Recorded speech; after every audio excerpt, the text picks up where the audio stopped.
Yo. Oh, hello. What's going on? How's it going? She can't hear us. No. And you don't even know what we're talking about. No. Well, you will. Well, they probably do. No. Because the title. No, that's not true. That I'm hoping did change. I hope so. Well, let me check. Yeah? It should have. Cool. Yeah. We got.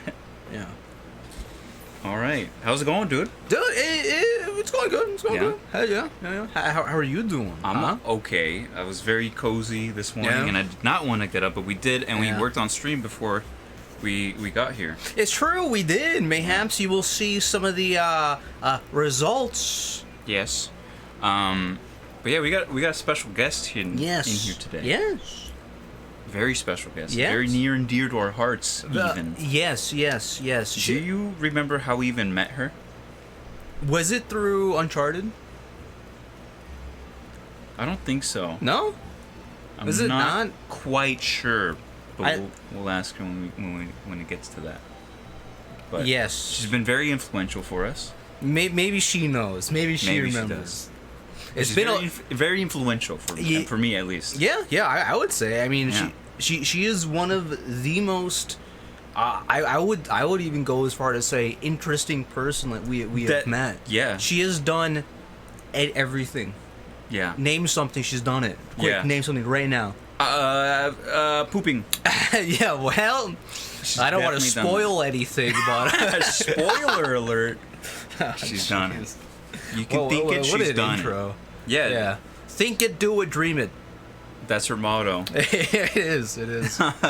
No, but we always rate her. She's a very late night streamer. Yes, yes. She goes on for a while. She does. There are times where it's like I'll just stay up late, like playing video games or something. And like I'll see like Twitch and she's like still on. Yeah. Like playing Cyberpunk or something. Yeah. You just gave it away. I'm just kidding. It's in the title, Dad. No, but it's fun. Oh, anyways. yeah. Who is it, huh? You don't know. Take a guess. But yeah, she's one of our greatest friends that we've had on here. Yes, dude. One of the greatest. We're gonna meet her. It's true. We're gonna meet her one day. I hope so. That's crazy to me. I know. But should we just go for it?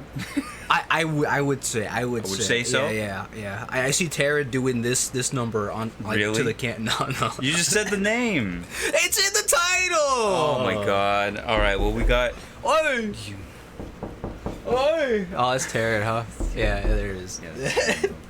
TerranRogue. We got TerranRogue. TerranRogue. We got goddamn Rogue in here. Oh, Terran. Hi, Terran. I hear you knocking. Yeah. Getting impatient. Yeah. I can see it.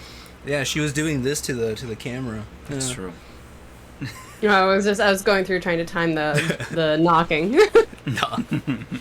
It freaked me out every time. Yeah. That's why I put the on the Instagram. It's like us getting scared. Yeah, it's true. Because you're always scaring us. Yeah. That is true. She Terran finds a way. Yeah, like it's Jurassic my favorite Park. thing. Oh my god. Oh, How's it going, Terran? Yes, as you can see, we're on set. Terran's in the director's seat. She is going to be, even though it is our interview, she will be the director. Yeah. Terran, how's it going? How you doing? It's going good. It's finally starting to like cool down here, so it sounds like it is for you guys too. Where is here? First question. Yes. Yeah. For me, yes. I'm in Vancouver, Canada. Wow. Did you know this lot is in Vancouver, Canada? That we're in right now? Oh yeah, this one, yeah. Yeah, you can tell by That's the kinda sepia familiar. tone. Yeah. And for some reason, they gave you a big thing of coffee there. They did, yeah. Yeah, on the Oh side yeah, of that's the in a seat. studio. Yeah. Yeah, definitely. Yeah, the directors, they don't just have a normal cup of coffee. They have the whole pot. The whole damn thing. We need some music in here. Yeah, let's get some music. Oh, wrong one. Where is it? This one? No, this one. I'll have you guess. Fuck. There it is. Oh, he found it. He found it. Found it more fitting to put some Zelda music on. Yeah.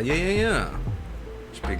You recently just played Breath of the Wild, right? Or no? Yeah. Well, it's been a little bit now. I kept thinking like maybe we're gonna go back to it, but then we've beat all the main stuff, and then yeah, I don't know. I might just start playing it like on off stream from now on until, or maybe we'll go back to it as a refresher before the next one comes out, which is gonna be May. Yeah. So you've got a dog on my end, and I've got a cat. Oh. Chilling at me on my end. Yeah. She wants to come in. Go on, Suki. Come here. She wants to see you. Oh, yes. Oh, It's a pet stream now. it is, yeah. Terran, were you always a big fan of Zelda? Or did you grow up with it, or is it something kind of new to you? Yeah, it's like one of the first games I really got into was Ocarina of Time when we got the N64. And so, yeah, started with that one. And just like, it was so long ago because it was like pre-internet. So we couldn't look up like where things were. So we had one of those walkthrough books. Oh, yeah. To tell you like where everything was. And we had one for that and one for Majora's Mask. And yeah, because those were like the first two games that I really loved. What'd you do? Don't take that. She's licking my arm. She's like trying to take out the headphone cable. Go for an interview. Oh. But yeah, so it was those two, and then like, yeah, fell in love with that whole series, and then I think the only time I fell out of it was like Skyward Sword. And it had nothing to do with the story, it was just the Wii pissed me off way too much. The fact that it was like, you have to swing it exactly like this, and if you don't, then you'll die, and it's like, and you try to move it that way, and it's just like, the game's like, oh, did you mean this way?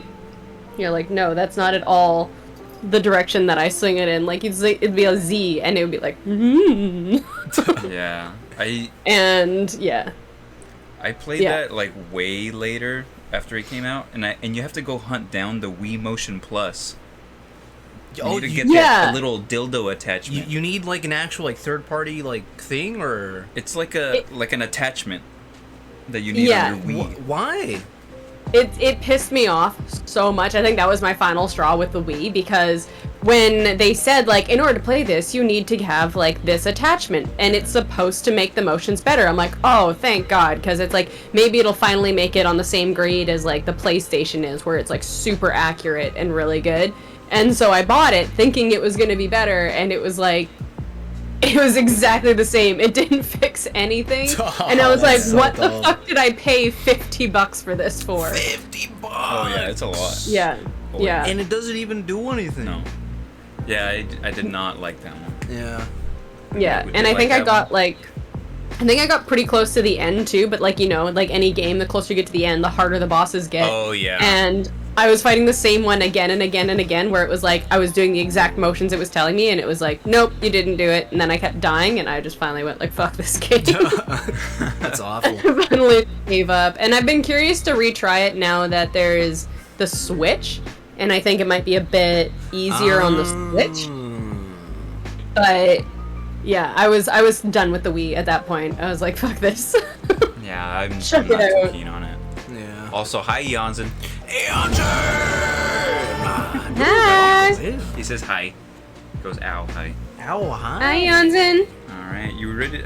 You ready to start the questions? Yeah, I thought we were already starting. I mean, that was just little bonus ones. Oh, okay. I mean, if you have some place you want to start off with. Yeah. Well, we usually do like the simple ones. Okay. Simple Twitch ones. It's you know, like, why'd you get started on here? Yeah. How, what, when, where, why, you know? The general lore of like the how, like, for Twitch. When did you start Twitch?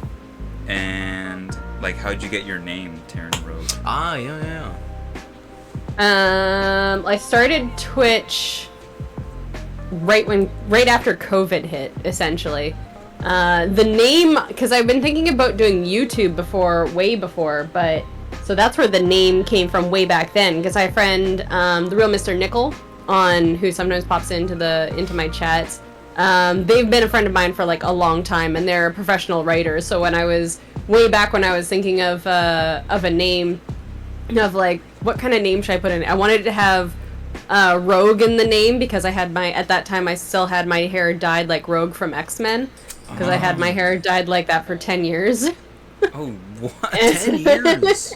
Yeah, for 10 years I had like the white bleach streak in the front with the auburn hair in the back.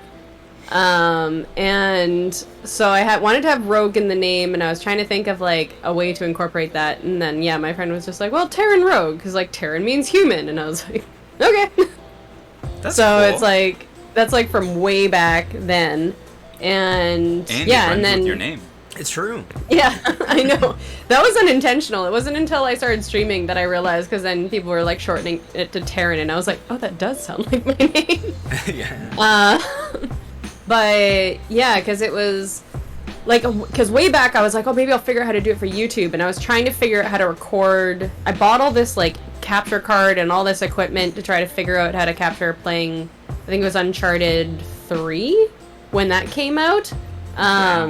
I was gonna like record that, and then I just couldn't figure it out on like my shitty old Mac laptop. Oh my god. That I was trying to figure it out on, and I just had like, fuck it, I give up. And so, but I still had a lot of the equipment. Like I already had the mic, luckily. So when I decided to start streaming, when COVID hit, because a lot of that stuff was just flying off the shelves, it was impossible to get. But I already had enough of the equipment that I was like, oh, I just already have like basics to get started. You didn't have that mic, did you? It was No, like a Yeti, no. right? Yeah, it was the Blue Yeti was the first one that we had. Yeah. And yeah. Yeah, because it was like from so long ago, and it worked well enough. But yeah, and once this one was a sale on this one, and I already thought it looked pretty, but also it's got like a built-in pop filter, and it's way lighter, just so much easier to deal with. So I decided to splurge and get upgrades, just little bits at a time. But yeah, because I actually started streaming before COVID, but I didn't have a channel. I would go to Captain Scruffles, because we've been friends for 10 plus years now. And she streamed like way back. She doesn't really stream anymore, but she used to stream like regularly. And then I love I like seeing people scared, so she would play like horror games because she's also into horror.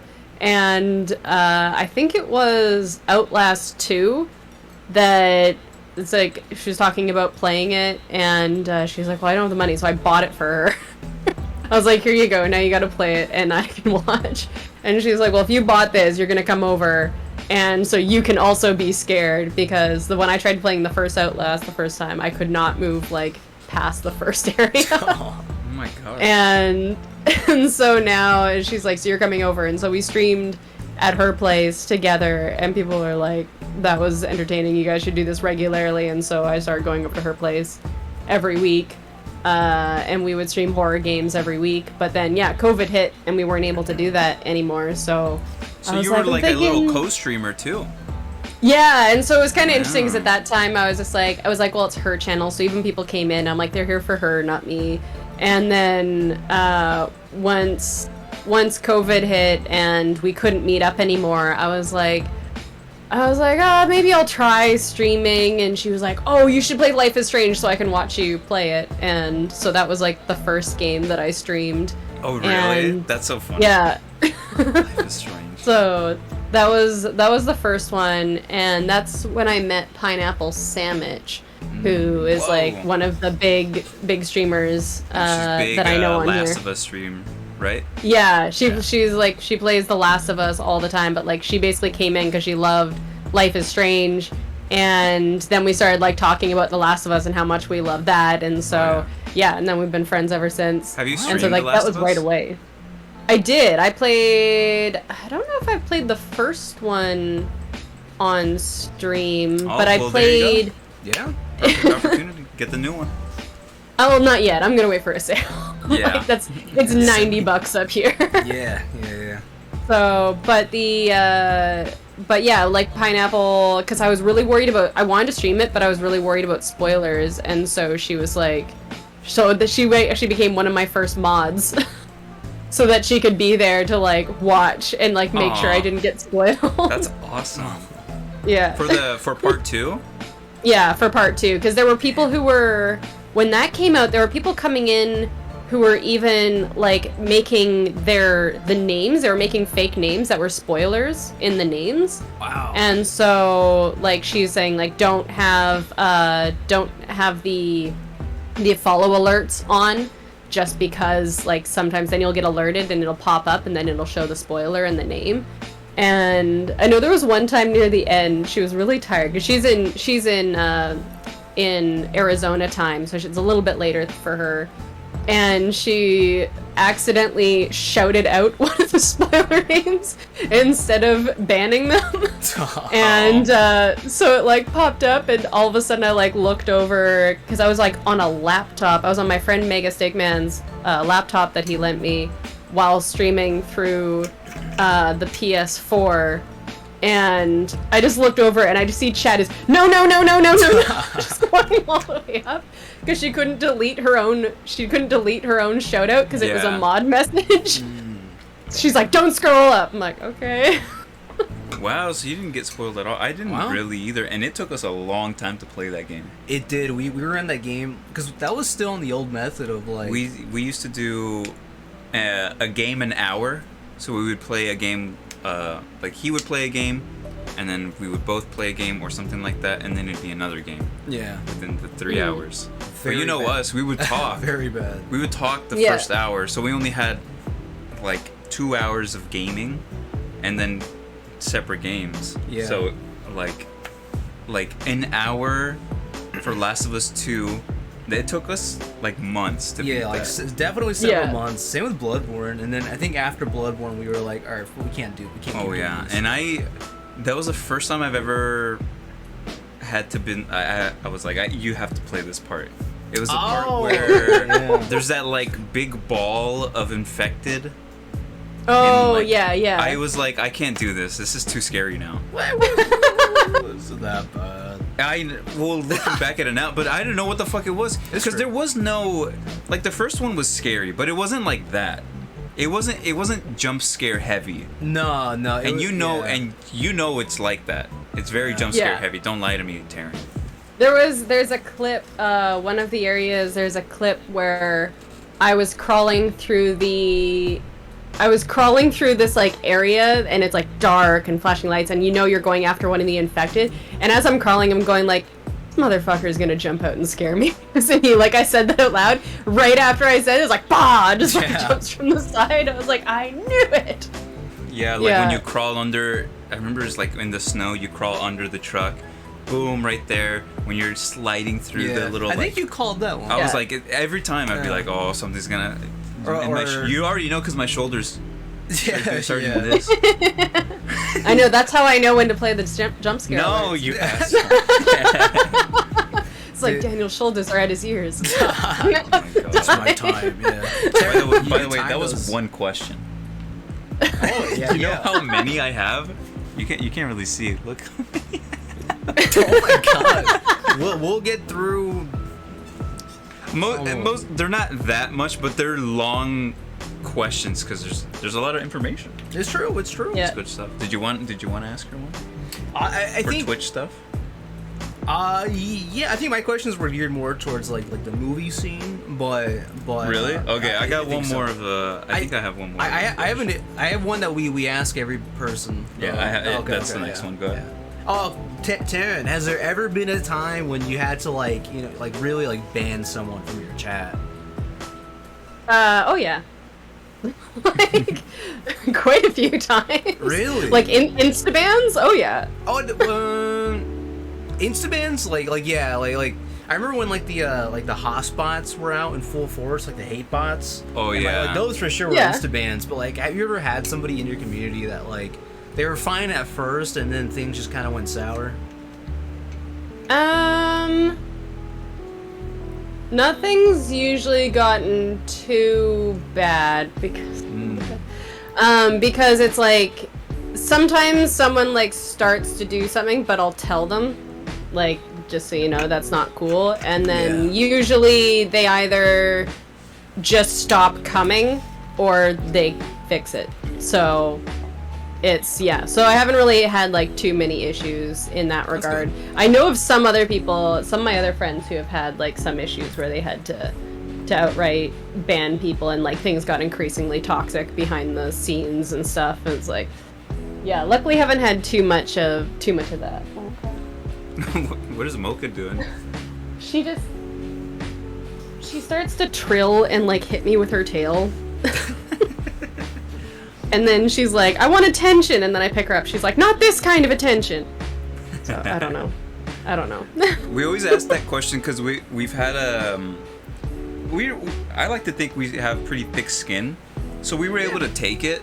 Like whenever someone was just like, you know, making fun of us, it's all in good fun, right?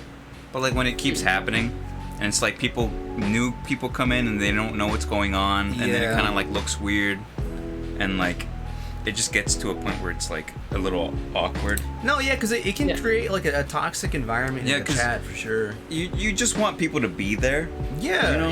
It's like, we're just having fun, you know? It's like, and you're like a small streamer, kind of like starting out, and you don't really know any better. Yeah. You don't know that they're there just to mess things up. Yeah. Like I think you gotta really suss out the bad actors for sure. Yeah. Mm-hmm. That's the there's some people who are like trolls in there. But you have, speaking of chat, you've got someone new. What? Oh. Huh? Yeah. Blackout Jr. Blackout. Hey, dude. Blackout. How's it going? Hi. Sorry. I think today. Are you sussing out right now? No, I'm just kidding. How's it going? Sorry. I have my questions up. I wasn't able to see. I don't get an intro or no Blackout. It's okay. It's alright. My bad. Sorry. We're doing the interviews. It's hard. It's a little harder to read interviews. Look here. Look. Yeah. Take it easy. Yeah. And our stud, hi. Hey, our Studi too. How's it going? Oh, is that how I say it? Yes. It's okay. I said it the same way. Oh, same for sure. But yeah, no, it's like it's definitely way easier if someone comes in and is just like immediately toxic. It's so easy. Oh, okay, bye. Yeah. Oh yeah. It's so much easier. But then there's like those people who like purposely are on the cusp, like the trolls and stuff that do it so that they're like, you're just not sure, and it's so much harder when like, because you're not talking in person, right? You're just going by text, and I'm like, I don't know how to take this. And once someone's been in the community for a while, it gets a little bit easier to know, to feel them out, to know like their tone and stuff like that. But yeah, when someone comes in for the first time, it's just like, I don't know. So it's definitely, You have any advice for like newer, like just starting out streamers with things like that? If they're making you uncomfortable, it's not worth their view. That's exactly what I was gonna say. If it makes you feel something in here, and it's like a little off, I would just say ban them. Yeah, sometimes you gotta trust your gut. You know, it's like if someone's giving you like those kind of just weird bad vibes, it's usually for a reason. Piggybacking off the Twitch stuff, what's some unspoken Twitch rules you've come to find out? What's some unspoken rules? Yeah, like Twitch rules that you've come to find out in your time here. I learned a lot of those more through Scruffles than through my own stream, because like when I was on her stream, there was like some stuff where I would like that I would do, and she'd be like, "That's rude," and I was like, "Oh, is it?" Like, you know, don't call out lurkers, and because there are people who like don't want to be called out, and I was like, really? I was so new to much. the. I'm like, I see you in there. I see you. Yeah. Yeah, and I mean, like, that. if it's someone who like, I don't know, sometimes there's some people who don't mind, but generally, like, yeah, my friend said like, don't call out lurkers, and I think that was the main one, because I was like, that was the one that I didn't understand at first, and then my friend who Scruffles, who'd been in here for so much longer, was just like, no, you don't do that. And so she's like, sometimes I lurk in channels and I don't want to be called out, and I was like, oh, okay. I didn't know. I didn't know that until right now. Yeah, like from like the list that you see in like the mod menu, the mod chat, I guess. Yeah. Like where you see okay. I thought it was people like putting like the lurk command. I was like, oh, it's fine to call to say something to them, right? Yeah, like sometimes. Command, right? Yeah, sometimes like I've kind of like figured out, especially some of the regulars I have who just want to lurk and they don't. That's all they want to do. So I just sometimes they'll like redeem a channel point, but they won't be actively chatting. So I just like, hope you're doing good, and just so okay. Yeah. I've come to find out, like, I guess it's rude to come into someone's channel and be like, hey, I also stream. Yeah. Oh yeah. But like, I didn't know that was rude. I just thought it's, hi, I also stream. Like, it's not really like a, hey, come see me, but I guess it comes off that way. I didn't know. Well, that. some people can take it that way for sure. Yeah. Yeah, and it's it's different, right? Like we know Aqua is totally okay with that and actually like encourages that to say like, let me like tell us if you stream, like we're okay with it.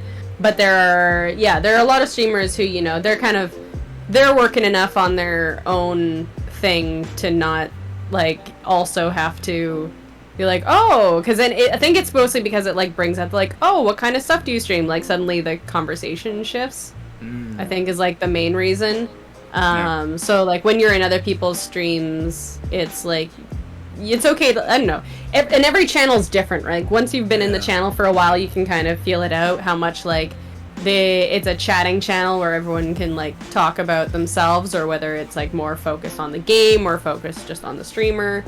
I think everyone does it a little differently. Yeah. Do you think it's okay to kind of hint at the fact that you stream in somebody's chat?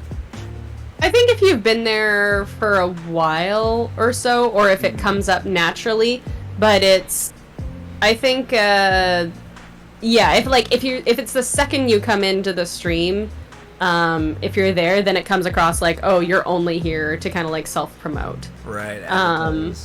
Yeah, but if you're there like encouraging, doing other stuff, and then maybe it comes up down the line, or if you get asked,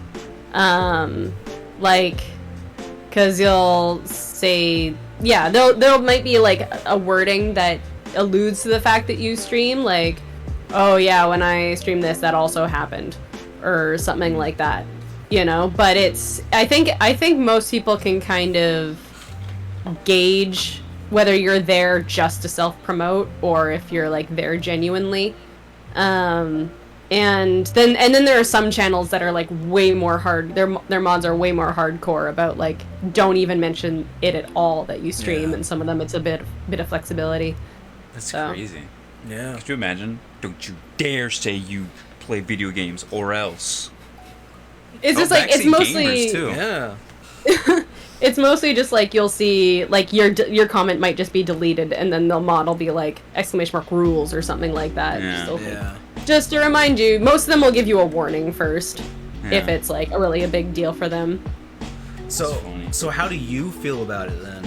Like when people come into your stream and talk about it? I'm okay with it.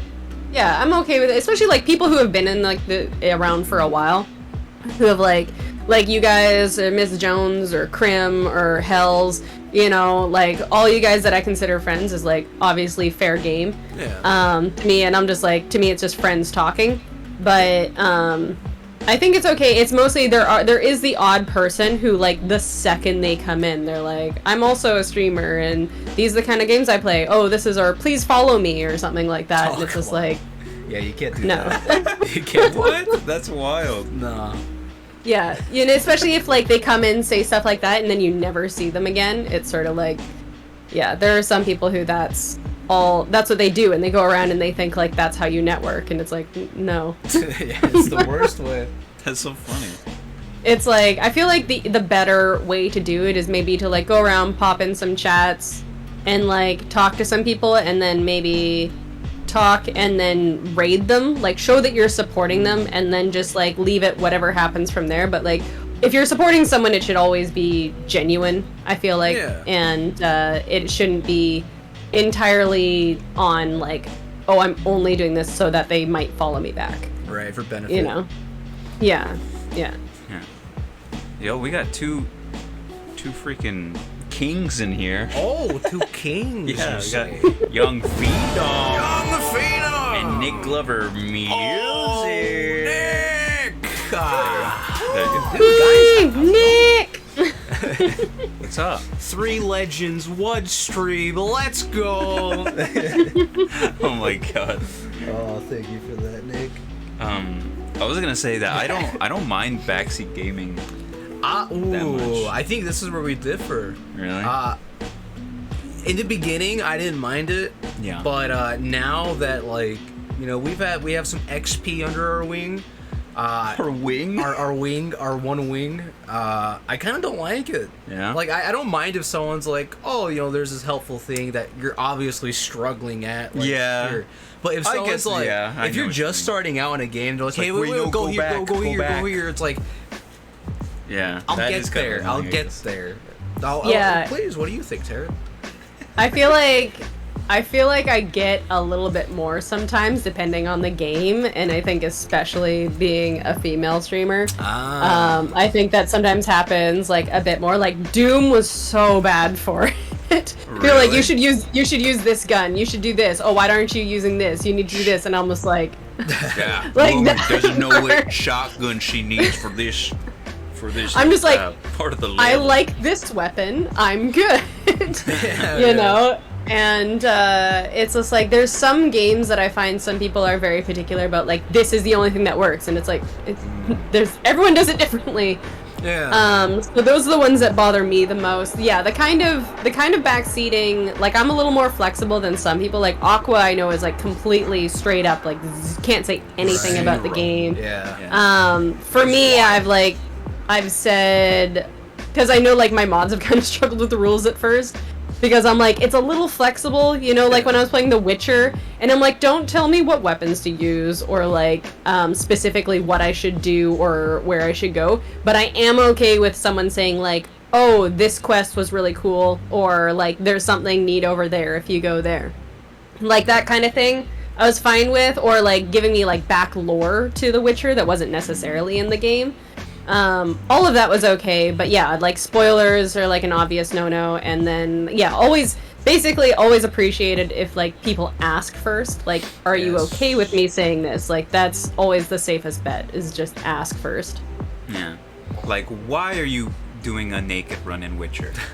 You know, maybe that, something like that. So many times, and people were like, no, there were people who were going, oh, are you doing what, Death March, no armor run? And I'm like, no. I don't even know what that means, but no. It's like, well, Death March is the hardest difficulty, and so there are people who do like the super challenge where they do the hardest difficulty, also no armor. And I'm like, no, this is normal difficulty, but we just found out that the cutscenes are way more entertaining when he's in his underwear. Yeah, and you had like the mask. Yeah. Some stupid mask on. Yeah. Hey. Yeah. No. She had a bird one. No, I know. It's the purple one, right? Yeah. I had the bird one, and then we got the bunny one in the DLC, and it matched his hair, and it was just, yeah. And at that point, I was just like, the cutscenes are way too funny when he's dressed like that. I remember you made him look cool, though. He had cool hair. Yeah, I gave him the Final Fantasy hair. Yeah, I was like, I gotta play this again. It's Final Fantasy hair? Yeah, he looks awesome. Oh. But I remember people would go in there and you'd be like, yeah, I just thought it was funny, so, and I think you said if it got really hard, you would put armor back on, but I don't think you ever did, right? No, I was very stubborn on that. I was just like, no, I refuse. And there were people who would come in and I'd be fighting and be like, why do I keep dying? And they're like, because you're not wearing armor. I was like, well, maybe, but I mean, we have gloves and boots. Yeah. I was like, we how got else gloves are you and going to see boots. his cool scars? It's true. Exactly. It's true. I really wanted to make his underwear pink, but we weren't on PC, so there were no mods available. Aw, dang it. Yeah, that would have been good. That would have been sick. Like in fucking SpongeBob.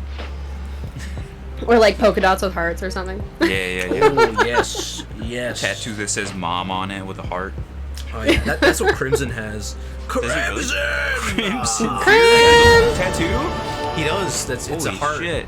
Has a heart that says mom on it? Yeah. Or is this Twitch? No, it says wow. It says wow. When he flexes it. Oh yeah. Does a little worm. Yeah. Anyways, do you have how's it going? Do you have acting questions? I do. It is a bit of a change of subject though. Yeah. Terran, I want, so maybe some of our viewers might not know this, but your father was also an actor, right? Yeah. I wanted to ask, how was... The way she answered that. I was like, I don't know what is it. Yeah. I wanted to ask, I was curious, how was it like growing up, just having a dad who was in the industry? Because I remember you telling me a story where he met Mark Hamill, and I believe you did as well, or were trying to. Yeah, I met him when I was a kid, and I had no idea who he was at the time because they worked on. There's a movie called Time Runner. I always get it mixed up with Blade Runner at first because I'm always like it's something Runner, so it's called Time Runner. And he worked on that with Mark Hamill, and I think they filmed it up in Kamloops or something. And Jonesy. Oh, Miss Jones. I was gonna say what's up. But yeah, it was. They were filming up in like Kamloops or something, and my mom was pregnant with my brother at the time, so I was like 4 years old, and so they were waiting on the side of the road for a shuttle, and Mark's shuttle showed up, and it was like big enough for all of us, and he was just like, "This woman's pregnant. We're not leaving him on the side of the road." So we all got into the same shuttle, and I barely remember this, but apparently like Mark and I just talked about comic books like the whole drive. What? Hell yeah, that's sick. And That's so awesome. And he was just such a sweetheart. Apparently my dad is like saying they would be filming stuff, and then in between he went to my dad and he was just like, "Do you like The Simpsons?" And Dad's like, "Yeah," because like we'd always watch it at home, and he was like, "I've got like a bunch of episodes recorded in my room. You want to like come and watch?" And so they just like hung out and watched The Simpsons and his trailer. Hamill, man. And that's awesome. And apparently he's like, "I just relate to Homer so much because he's always trying his hardest and he keeps fucking up." Marge. Oh, Marge. So yeah, he was such a sweetheart. But yeah, I my memory of it is so foggy because I was 4 years old. yeah, that'll do it. How dare you not remember that? Yeah, how dare you not remember it for a stream? How dare you? But yeah, he would do that, and I would like, as a kid, I would sometimes like run lines with him and stuff when he had auditions, and the whole time, and like I would, because my mom worked full time, and then my dad, he did like the cooking and cleaning, and then while he did like the auditions and stuff, and so I would be with him, and I would go with him to auditions and hang out in like the audition room, and so even like seeing how it was then to now, like there's been such an evolution in how like things are processed technology wise. And like they used to go in and get one of those like instant photos where it's just like the Polaroids. They used to do people's photos when they went in. And yeah, so I'd like hang out in there, and then if the casting director was nice, I would be allowed to like go in and sit and watch if I was really quiet. And but it was also kind of confusing sometimes at home when he did have auditions, because I remember one time specifically I got woken up to my dad like yelling in the kitchen, and so I like immediately it was like he was like angry yelling, and I was like, "Oh my god, what's happening?" And he was just like, he's like something like "What the fuck are you doing here, Scott? No, we can't do that with the drugs," and just like random yelling about all this stuff that I was like listening, and I'm like, "What the fuck is Scott? Why does he sound like he's the only person?" Oh, he's running lines. Like, it was just this moment of like angry yelling, trying to figure out what's happening, like processing, only half awake, and then realizing, oh, he's running live. Okay, it's fine. Okay. He's Oh not my really God. selling drugs. Wait, so you were able to go into auditions as a kid? Just sit there? Sometimes, like sometimes they'd be like, they were like, no, she can't have anyone else in there. But sometimes they'd be like, oh yeah, as long as you're very quiet and you just sit in the corner, you don't say anything, Sit in the then that's corner. okay. So I'm I'd not like gonna lie sit to you. there. That sounds so boring. It was more entertaining than just hanging out in the hallway outside. Yeah, because like as a kid, like have you gone to the bank with your parents? Oh yeah, all That's the the time. most boring thing Yeah. ever. Yeah, it just smells like money. And it's just like, or like in the hospital, you're just sitting there. So boring. Yeah. Well, it was more entertaining. I don't know. I found ways to be entertained because I would go and look at like, I would read the stuff that was on the wall, and I'd like just like listen to people. And sometimes like my dad would often have like friends who were there, who like they tend to be like the same people get called back. Type of people get called back for the same roles, so he would often say the same people again and again because I was like, oh, I'm competing against you again, eh? And what was it? One of the times it was Scott McNeil was one of the guys that was there, and Scott McNeil is like a really big voice actor. I know he's done like Dragon Ball Z, Beast Wars, and he's done like a lot of voice acting, and he does a lot of different voices. And I remember my dad like introducing me to him, and like his voice changed like every few seconds. He'd be like, starting off really low, and then we go back, and it was just like constantly changing. And I remember as like a kid meeting him, I was like, the fuck is wrong with this person? I was so confused. So I was like, why does their voice keep changing? Yeah, and I was just like, no, I was like 5 or 6 or something. And you thought So he was crazy? I would have thought that was hilarious. Oh yeah. You're like, what the fuck's up with this guy? No, I was deal. just like, his voice like was constantly changing as he was just like having a conversation, and I was just like, what is happening? Could you imagine going on a date with that guy? Oh no. No, I would be very. Or when he annoying. climaxed? How would it go? Yeah, Like a pterodactyl. He's very recognizable. He has he's always in like a plaid sleeveless shirt and a cowboy hat. Always. Give that man a job. For- Yeah, you can do I it. see why he's voice acting. Yeah. Yeah. Anyways, all right. I'm gonna piggyback off meeting someone. Wait, okay, fine. It's my turn. Five. Mom said it's my turn, so Five. you just be mad. I was gonna. How was meeting Troy Baker and Nolan North? Did they give you any voice acting tips? I ask because the reason I started acting was because I saw an interview with Nolan North and Troy Baker, and they got me into acting because Nolan North said that he knew someone, I don't remember who, but they could do a lot of voices, but when you would ask them to do a voice, he would be like, oh, he would get all shy. And so he said, well, there's a guy that can do all these things, but if he can't act, then what's the point? So that's why I got into acting, and if that's how I met this guy, through acting class. So there you go. Yeah.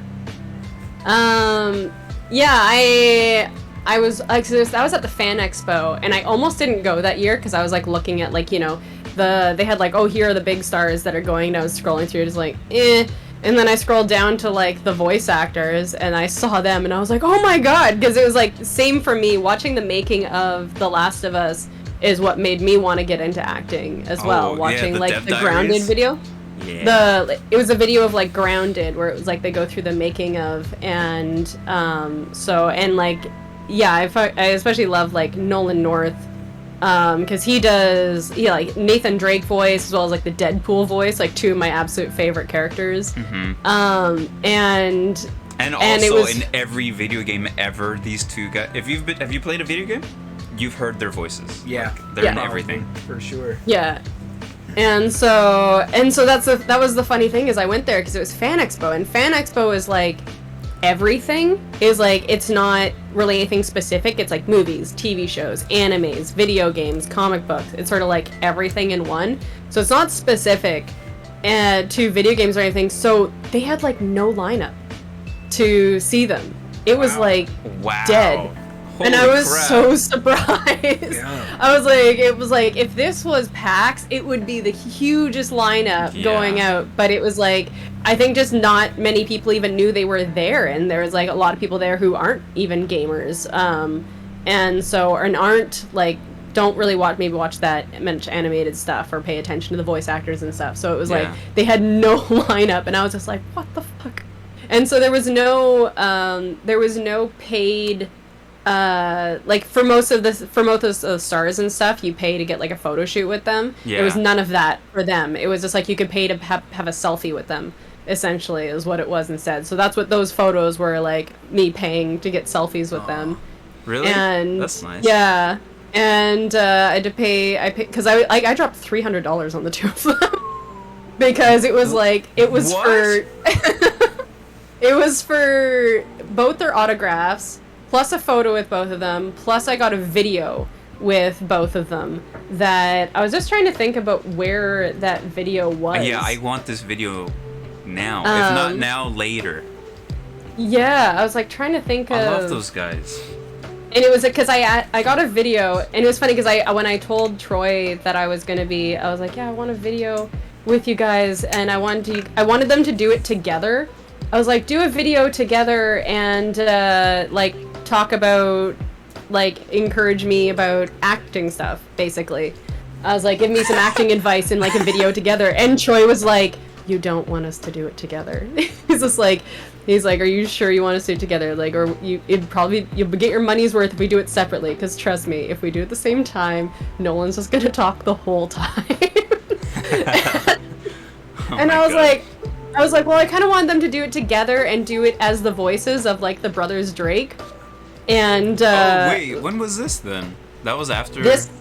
4? It was after Uncharted 4, yeah. Oh, wow. And like right after. And so I asked them to do that, and I'm sure so enough, fucking jealous right now. That's so cool.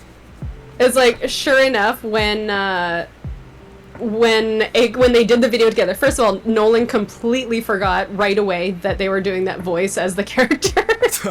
It was super sweet, but he was like, yeah, but he was just like, because they were supposed to be talking like the brothers, and Nolan was like, or Troy was like trying to play along at first, and then Nolan just like had completely forgotten right away. And just like Troy said, Nolan was like talked for almost the entire thing, with Troy occasionally being like, yep, sounds about right. I mean, he was still like, they were both still sweethearts. It was just kind of funny that like Troy said that was gonna happen, and it's exactly what happened. That's awesome. So, yeah, they were really sweet. But yeah, it was like expensive, just because I was like, when it all added up, I was like, oh shit, that was a lot. I found the video. Oh my God. Found the video. Whoa, don't play. I don't know how to send. How would I send this to you guys? Create link. There we go. Oh, is it like a Here. Google Drive? Yeah, I'll just drop it in here.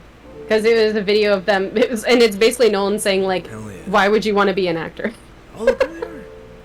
There you are in the middle. Yeah. How do we play this? You want to play it on stream? Yeah. Do you want this on stream or not? Darren, is that fine?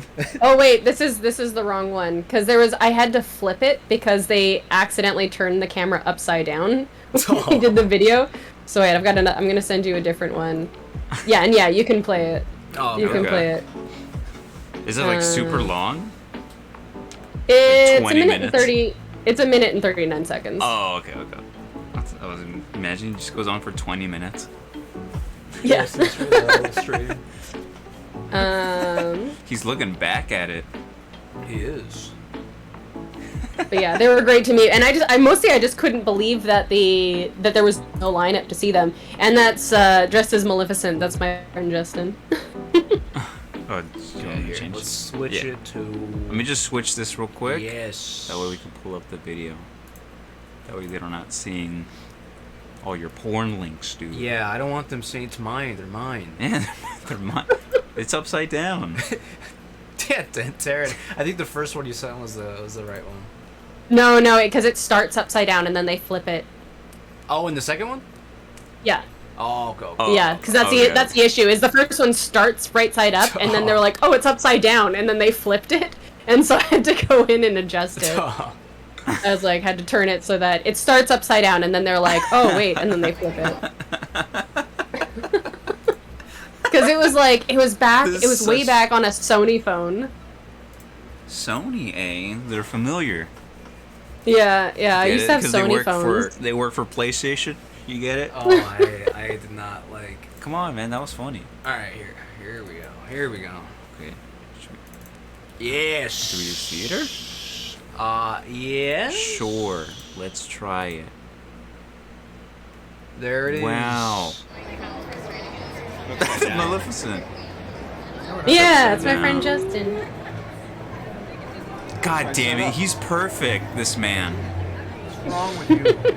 Okay, so this young lady behind us wants to be an actor.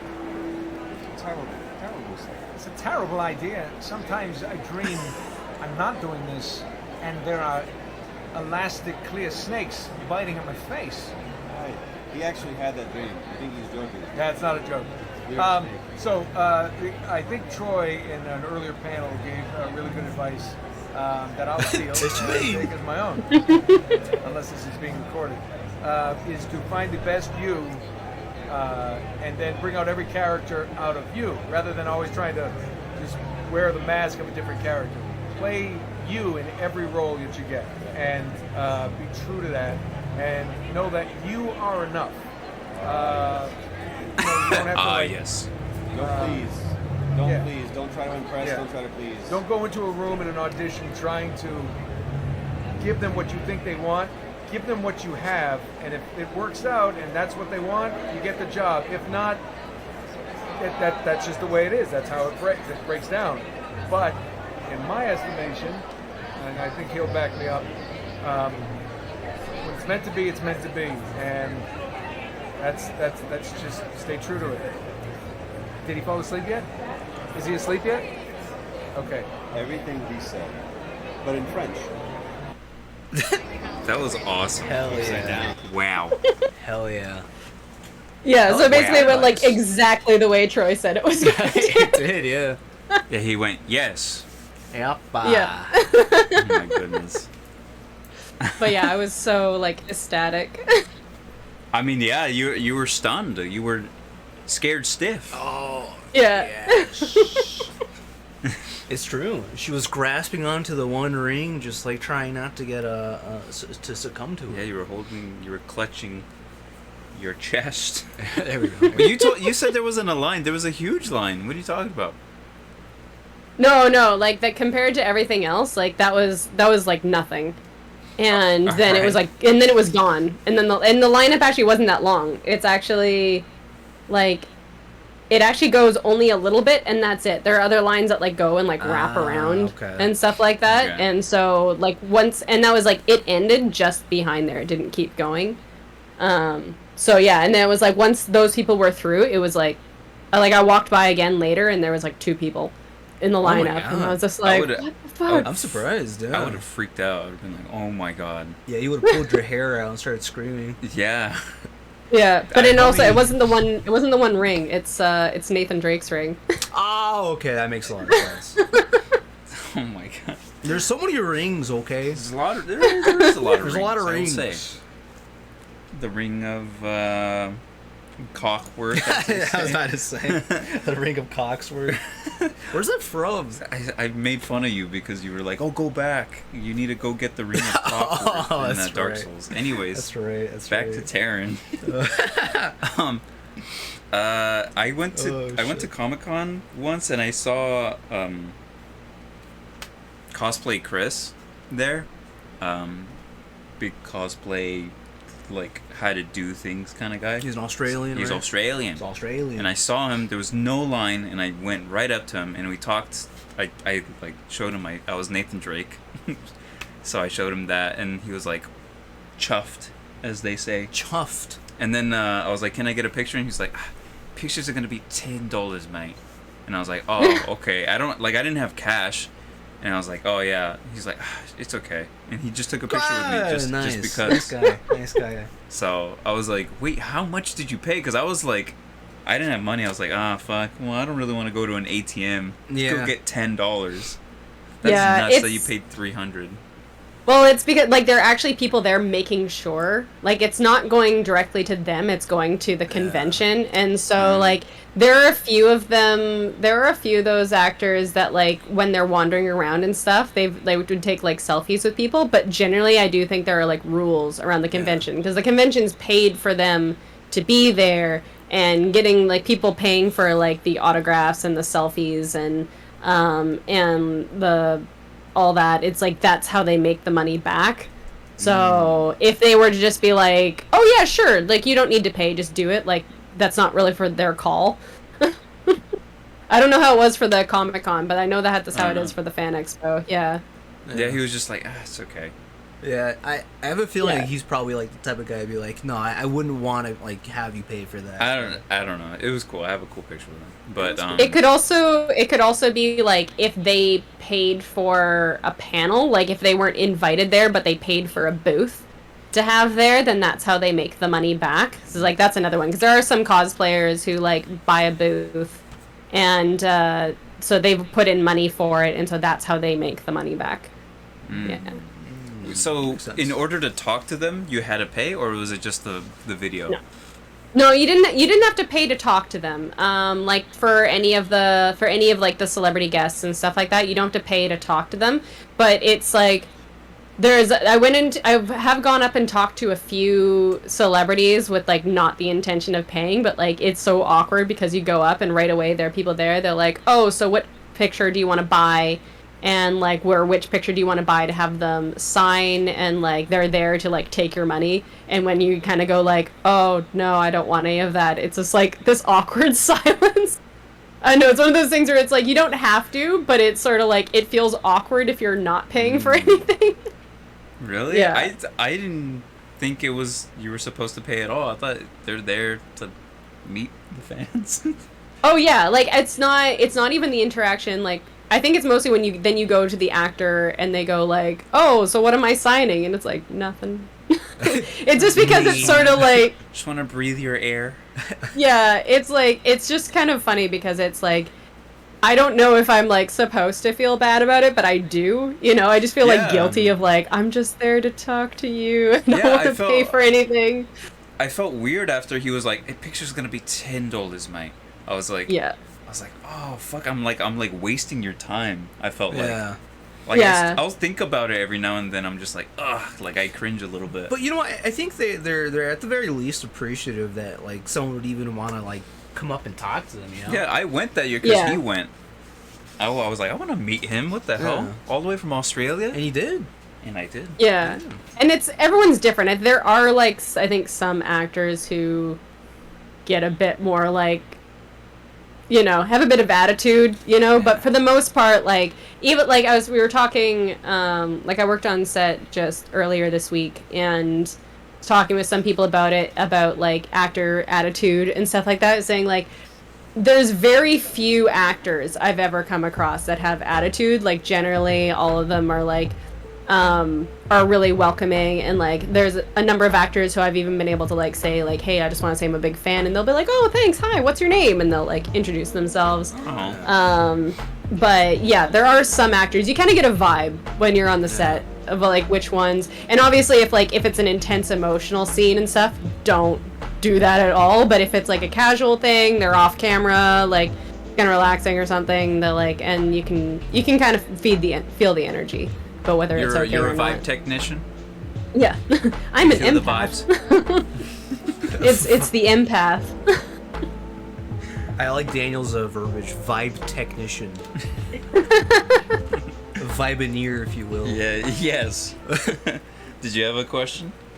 I mean, before I did, because I wanted to ask, like, how much of you growing up was wanting to be an actor, or was that like, or an actress? Like, was that something that you've always wanted to do, or was it a little bit more recent?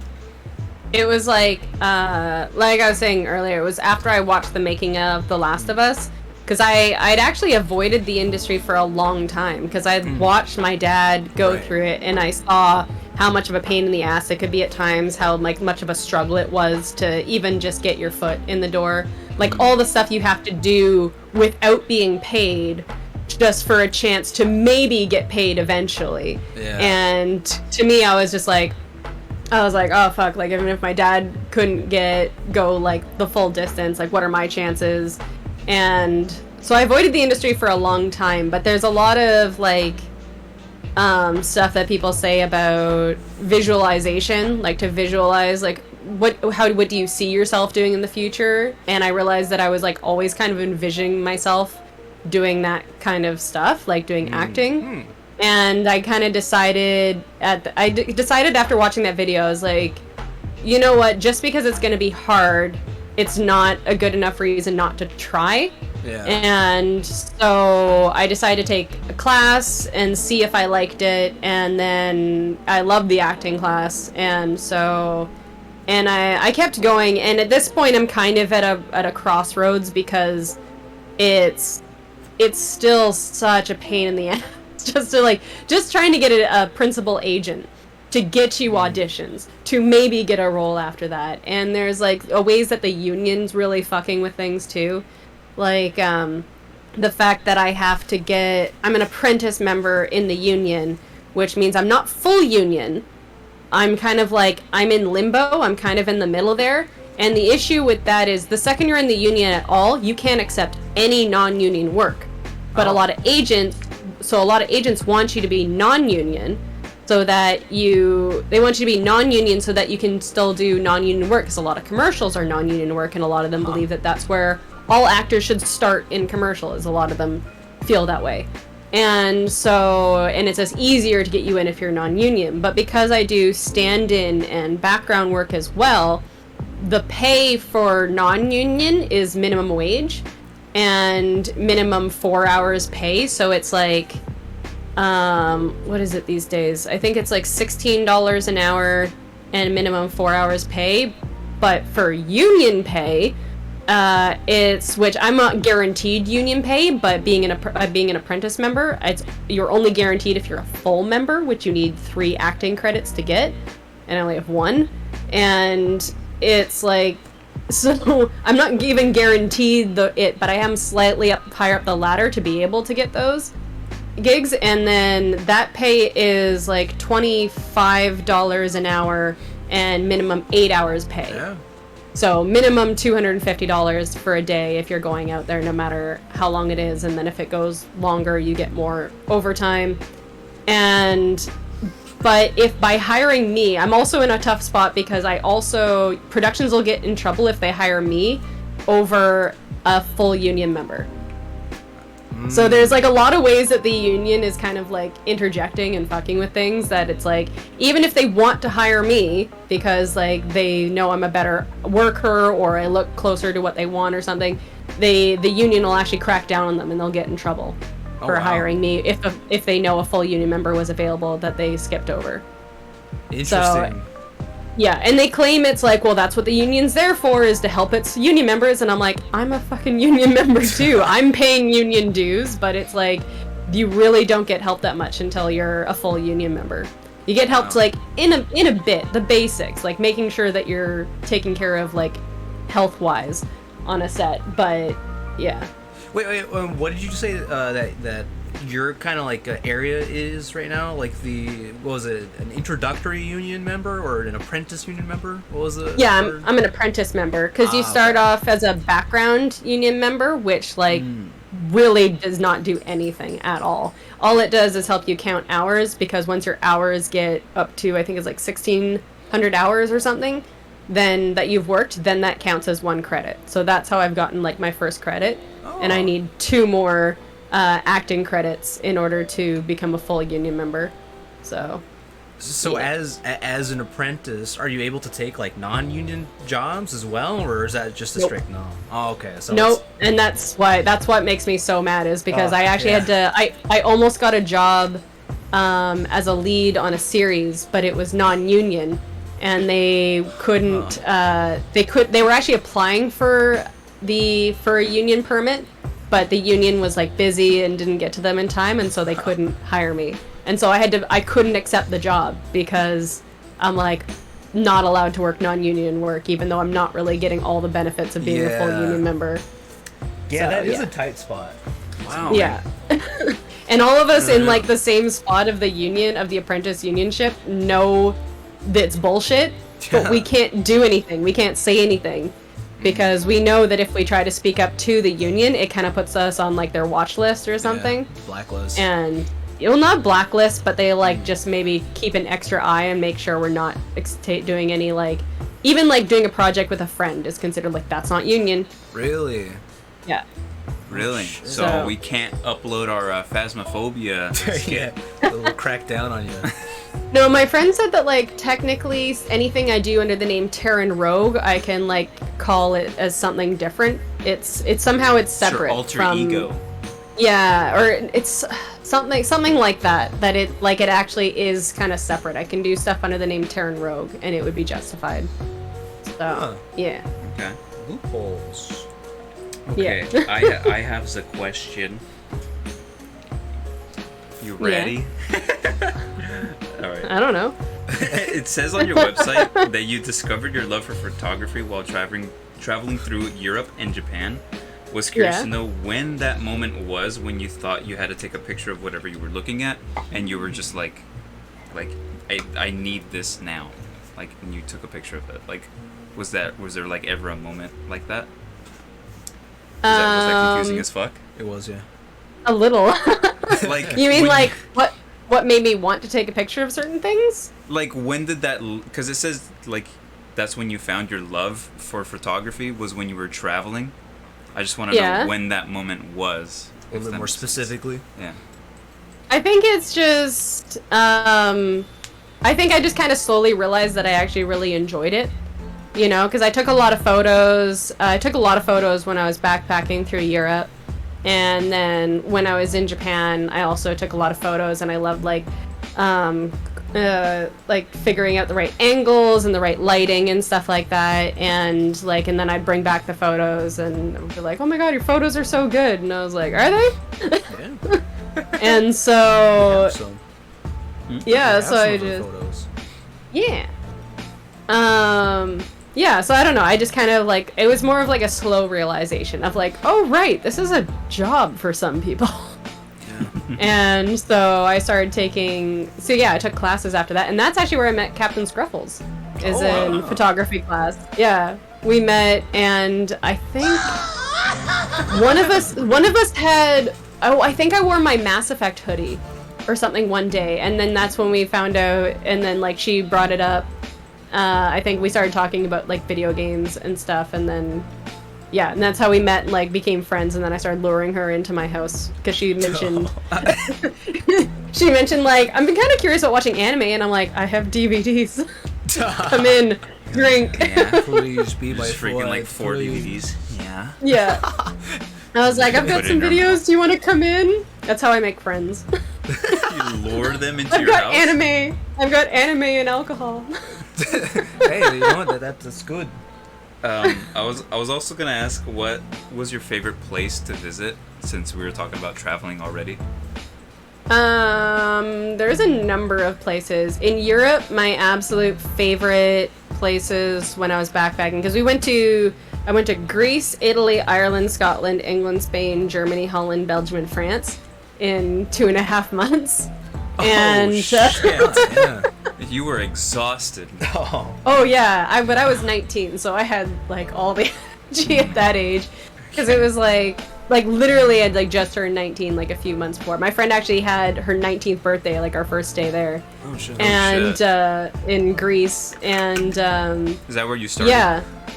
Yeah, we started in Greece. Like the order I listed it in is like actually the order we traveled in. Fuck. Because we started off, we did round trip through London, but we flew immediately down to Greece and Athens, and we stayed there. And that was all we'd booked when we went there. We'd only booked that like first night, that first place that we were staying at, and the flight round trip, and that was it.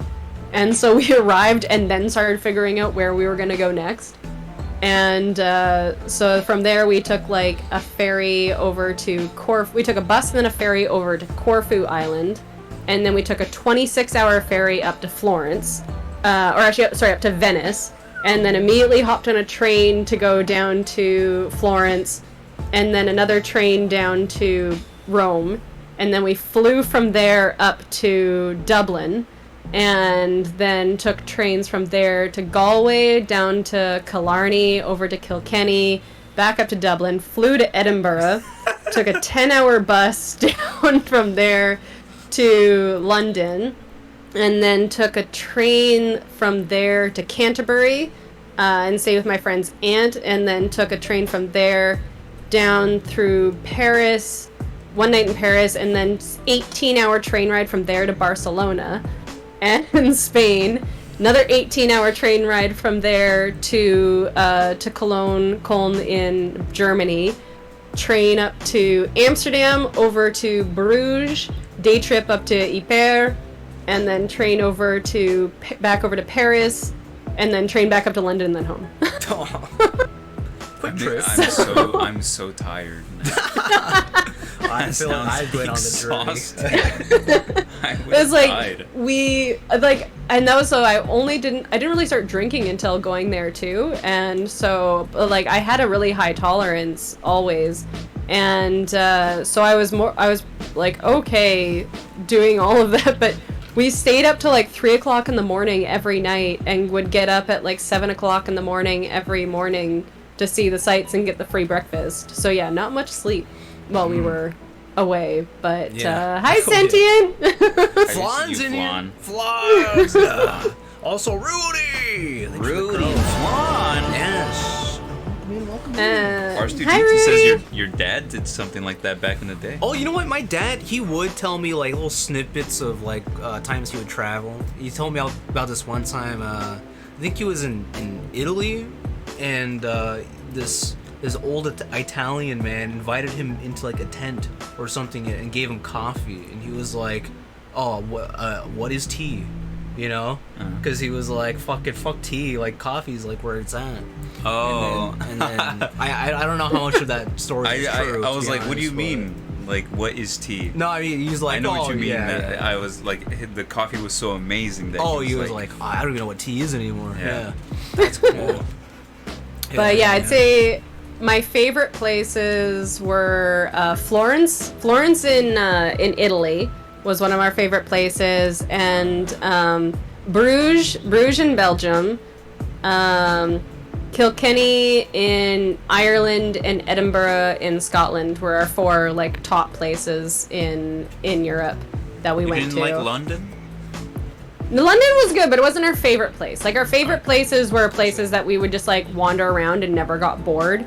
And so it was like not usually the biggest cities, but usually like the second biggest cities where there is like you can kind of wander out of the city pretty easily, but then there was still like a lot of stuff right there. Like Edinburgh was hilarious, it just in the fact that Edinburgh has a lot of churches, or had a lot of churches, and then when a lot of the churches stopped being churches, they were like, well, we don't want to get rid of these buildings because they're beautiful. They're like, I know, we'll just make them other things. So there's like ex-churches that are now like coffee shops, and there's actually Starbucks. And a church that's like a bar called oh hell yeah. Yeah, it's a bar that's like all Frankenstein themed. And what? And there's actually an ex church that's now a strip club. Yeah.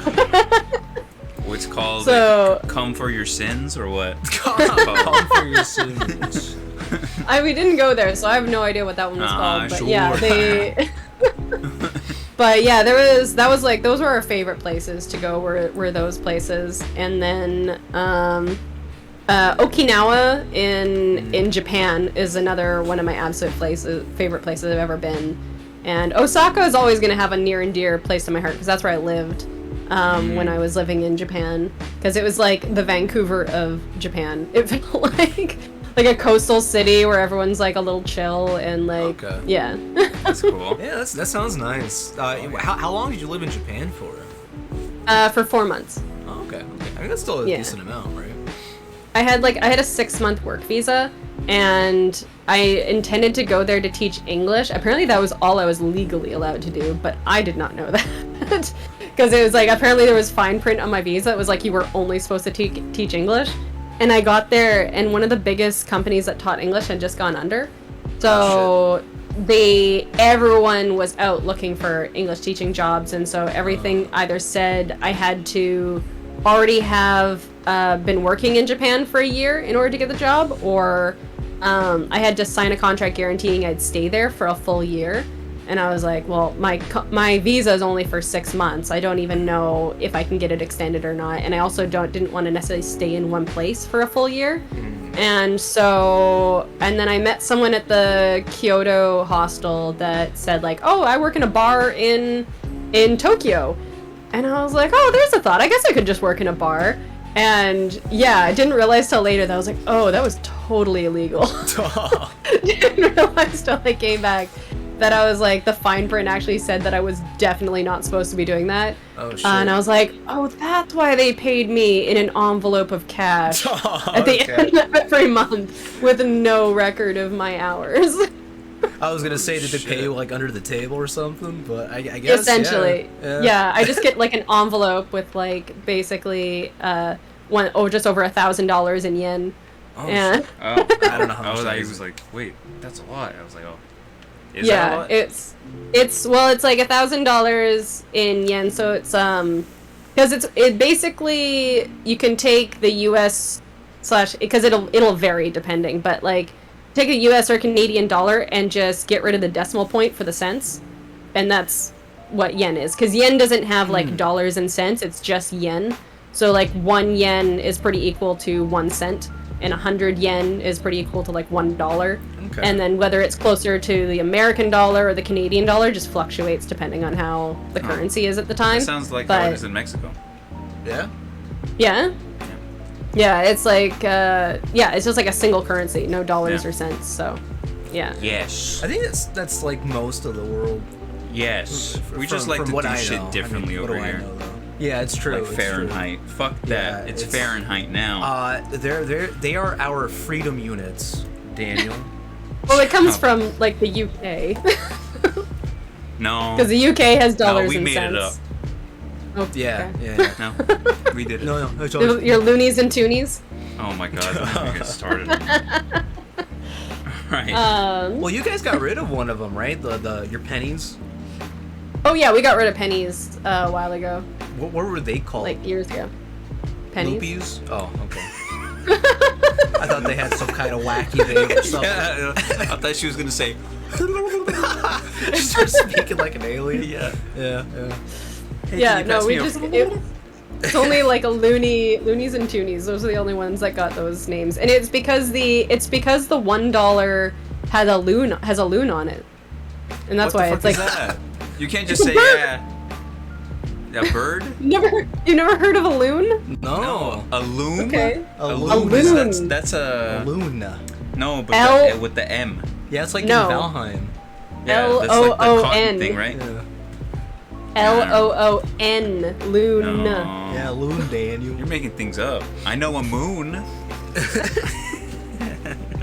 It's our $1 has a loon on it, so that's why they called it a loony. And then the toonie has a polar bear on it, so they just went fuck it with that one.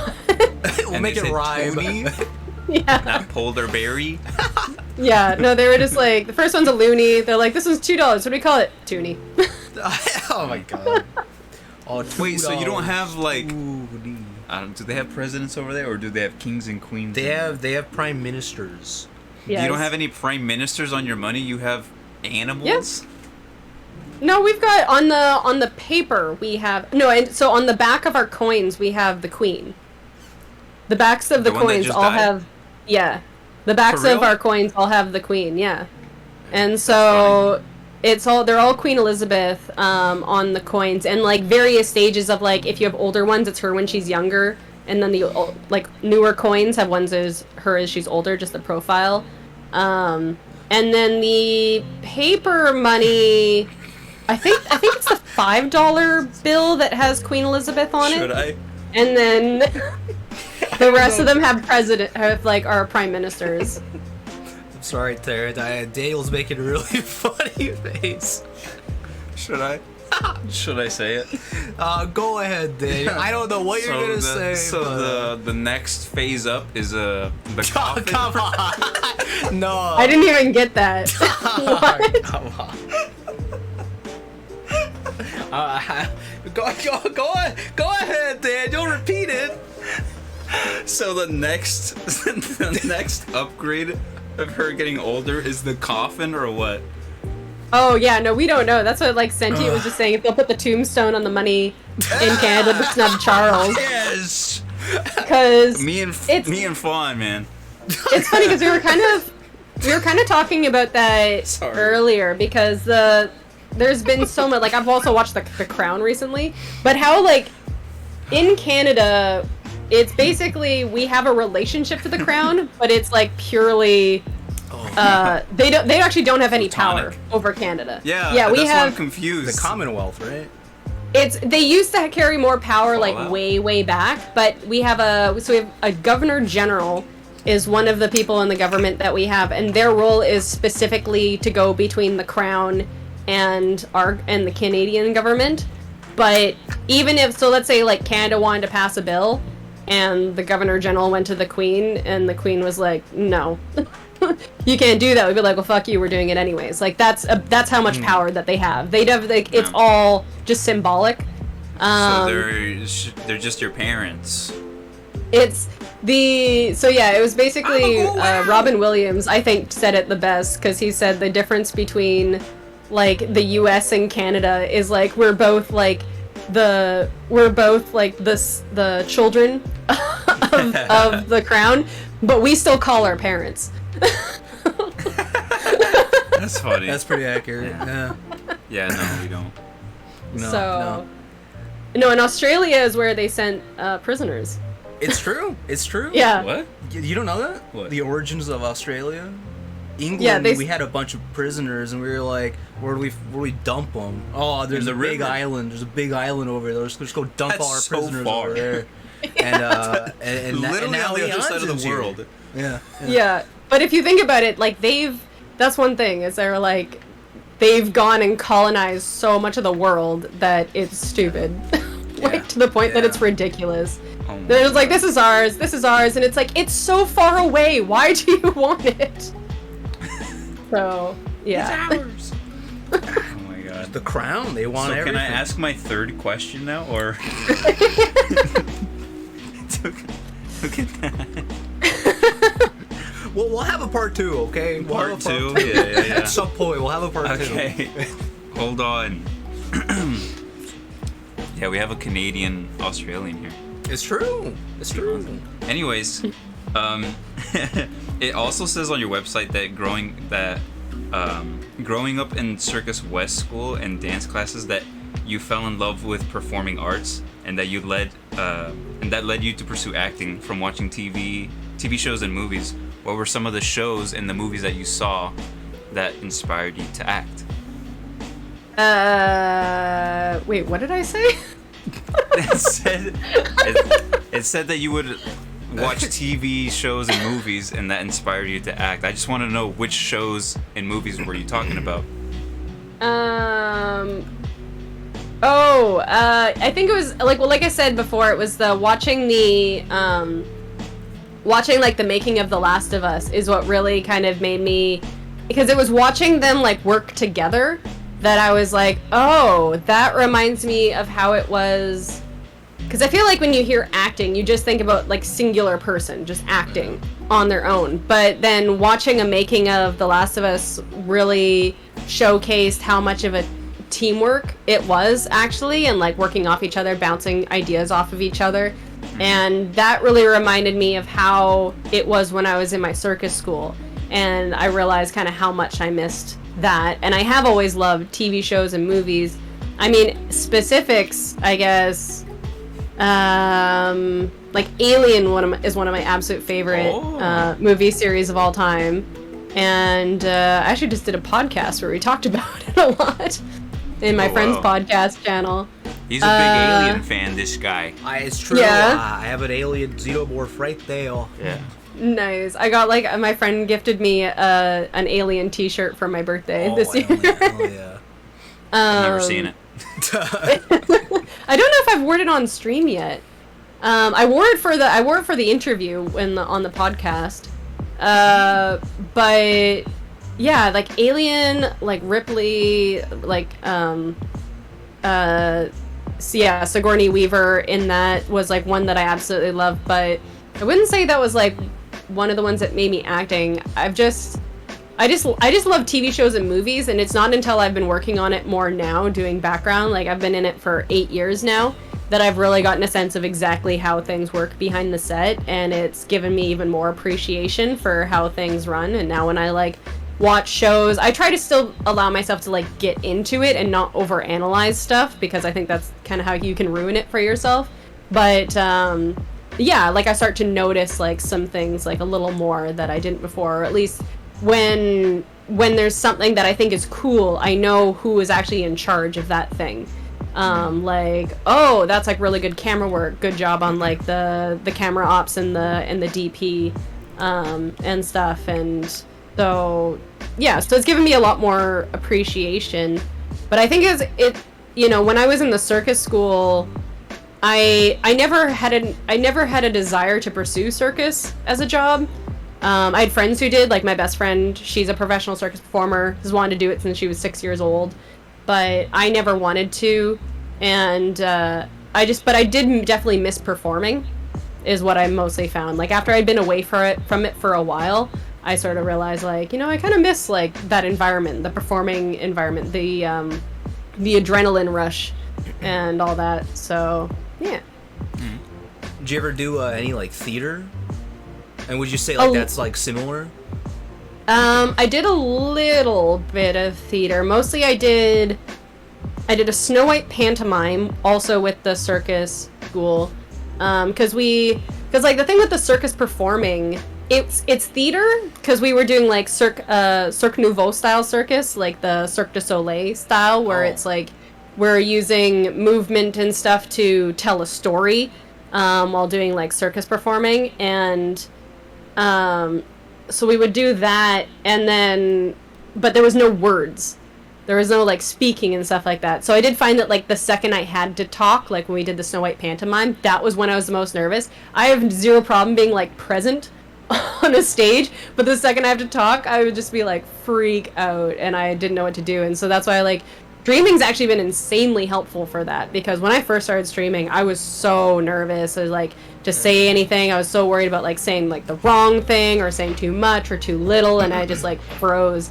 And I realized I wasn't breathing, and that's like one of the things they always tell you in acting is like to remember to breathe. That's like the most important thing. And the reason I realized I wasn't breathing is because I started getting headaches from not breathing. Jesus Christ. And so, I'm sure you'll be fine, and you're not gonna say worse things than what I have said. It's true. Literally like true, 10 minutes ago.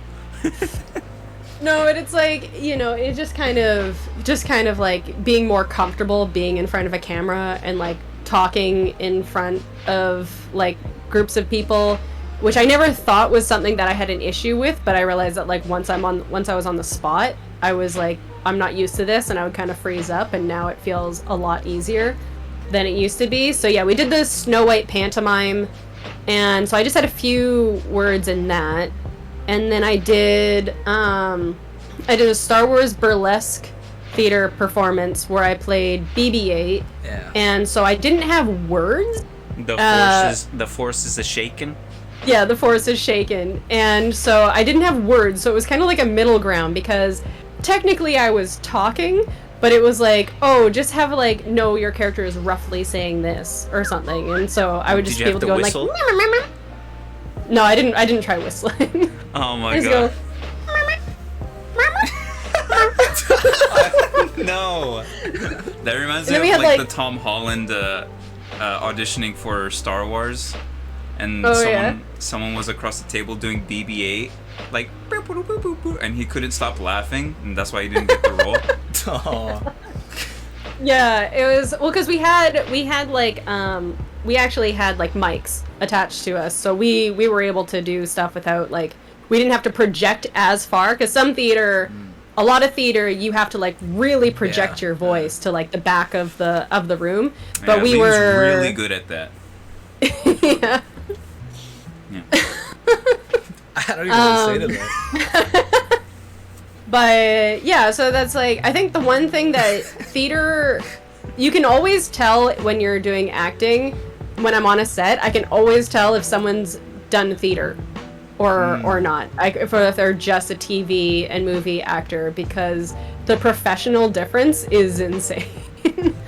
Because I find that actors who have done theater, they just have a different kind of presence. They're really there, because when you're doing theater acting, it's not like, oh, that one didn't work, let's do another take. You know, you have to be there, you have to get it the first time, you have to be present.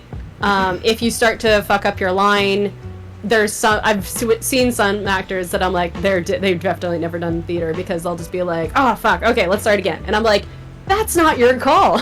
That's the director's call. And so yeah, you can really tell if an actor has done theater or not, because it just trains you. It trains you differently when you know, because even just in being aware of your surroundings without actively looking at your surroundings, being aware of like who's around you, your environment, and playing to the camera, because even though you're not on a theater. Because theater rules are generally like always have your body open to the audience, like never turn your back to the audience. There's some wiggle room with that with camera that's on TV and film that isn't there with theater, but it's still generally better to like, even just the bits that I've worked on now. It's like, okay, so you're doing this and you're kind of away from the camera, but like you have to you're still playing to the camera to a certain extent. So yeah. Wow. That explains a lot with our professor. He was very, like, raise the stakes. Yeah. Oh yeah. Just like so grandiose about a lot of things. He was. Yeah. And it's so funny. Even rough, like he was very Doxing him. He doxes himself. He's a world-renowned. I don't think he's a world renowned. I mean, I'm not that you're not great, Mr. Ruff. Oh yeah, please, if you watch it, he's gonna come after you. He plays a lot of villains. He's cool. He's very cool, very intimidating, but very cool. He hated him. I'm just kidding. I think he was just very unsure of me. Yeah. I think the main thing with like theater actors as well is theater actors, because you're playing on a stage, everything's about being very big and grand, and so like you can tell when someone's in an audition if they're maybe going too big, and it's just like, oh, they're used to playing to like a whole audience, but it's actually better to be like that than not enough, because if you go into an audition and you're going like huge, maybe it's bigger than what they want, but they'll tell you, okay, maybe bring it down, but if you go in and you don't bring enough energy, they might not even bother trying to get you to go bigger, because it's easier to bring someone's energy down than it is to build them up. So if you go in big, they prefer that way more than if they go too big, they prefer that way more over if you go in too small. And not being able to take a direction. Yeah. Why'd you point at me when you did that? I take direction, all right, Daniel? I take it. I take it and I roll with it. No, I'm just joking. I'm just Josh. I'm just joshing. Okay. Here's another one, huh? You ready? Mm-hmm. Okay. From all your... No, wait, no. Not that one. What was more fun to play as? Sexy Zombie Girl from 28 Geeks Later. 3. Shout out to Make a Steak Man. Or BB-8 from the Star Wars The Force is Shaken. Oh, there are two completely different. I know, that's why I chose it. But they're too different, because it's like, okay, so when we did 28 Geeks Later, it was just like one day going in, and I think I only had one part that I was actually talking in. But yeah, it was just like one day that we went in and talked and then hung out a bit. But that was it. That was like much smaller. But the Forces Shaken was months in the making, like months of rehearsals and making. I made my own costume, and then like the shoes look cool. Couple, thank you. I painted them myself. I saw. I did like, and then it was like a couple of weekends of performing, and yeah, so that was just we had more time to become like intimate, and so just like to hang out and get to know each other better, and just like to build on it a lot more. So the thing with me, I'm like, if I was asked if I wanted to do a theater gig or an acting gig, I have to pick the acting gig, but the only reason is because I know the theater gig, unless there is some theater, unless it's like a professional theater gig, the theater gigs are generally a lot of time rehearsing that you're not getting paid for. Yeah. And even though it's fun, it's like you're not getting paid for any of those rehearsals. So it's a lot of time you're giving up that, even though it's fun, that's kind of like theater actors, that's where like their passion really comes in, because they're willing to give up all that time without getting paid. But the second you're doing like I think once you're doing like Broadway and like much bigger theater, then you are getting paid for your rehearsal time. A bit more, not a ton, because like, I mean, the production isn't making money yet either, but they do get compensated to a certain extent. And then if you do film and TV, there is some rehearsal and stuff that you do on without getting paid, but the pay is just like sorry. The only thing you can get by. We had a raid come in. Crimson. Thanks for the raid. Thank you. I didn't mean to push that yet. Also, ours, Stu, I hope you get enough sleep before work. Thanks for joining in. See you, Stu. Or Uncle, I should say. Well, how's it going, Crimson? We're just interviewing our girl here. Yes. Our home slice, if you will. She's talking about getting paid, like the sacrifice to gain. Yeah. With theater stuff. Mm-hmm. Yeah. Yeah, that seems. That's what turned me off about theater when I was doing the acting class. Like, it just sounds like so much work for like a weekend of like just showing it off. And that's why it's like the people who do theater are passionate about theater. Oh, yeah. And so, but like the part that I miss about it is because it really did remind me of my time in the circus that I grew up in, because you really become like a tight-knit family doing that kind of stuff, where you're going in and you're doing these rehearsals and you're working off of each other for like all that time and stuff. So like I miss that aspect of it, but going into like the future, like career-wise, I have to go a route that's gonna give me enough money to make a living. So yeah, like I remember even like with the acting class, we were all very close. We would like after every class we'd be like, let's go eat, or like we'd just hang out and talk. It was cool. Mm-hmm. So, as you can see, I'm still friends with one of them. It's true. We made this cool little show. Yeah. And we have a big actor here now. Act accordingly. It's true. You're so dumb. Wham. Just wham Terran. You have a question for her? I have like 6 more. Jesus. 6 more? Yeah. Oh, well, yeah. Let's go off one of those. Are you sure? Yeah. Okay. Just checking. Mocha's still behind me. Oh, yeah. Okay. From all your training that you've done over the years, from the circus training to stunt fighting to mic training, even comedy scene studying, what training has been the most helpful / rewarding? Of all the classes? Of all the training that you've done. Of all the training? Yeah. Wait, did you start with like circus training?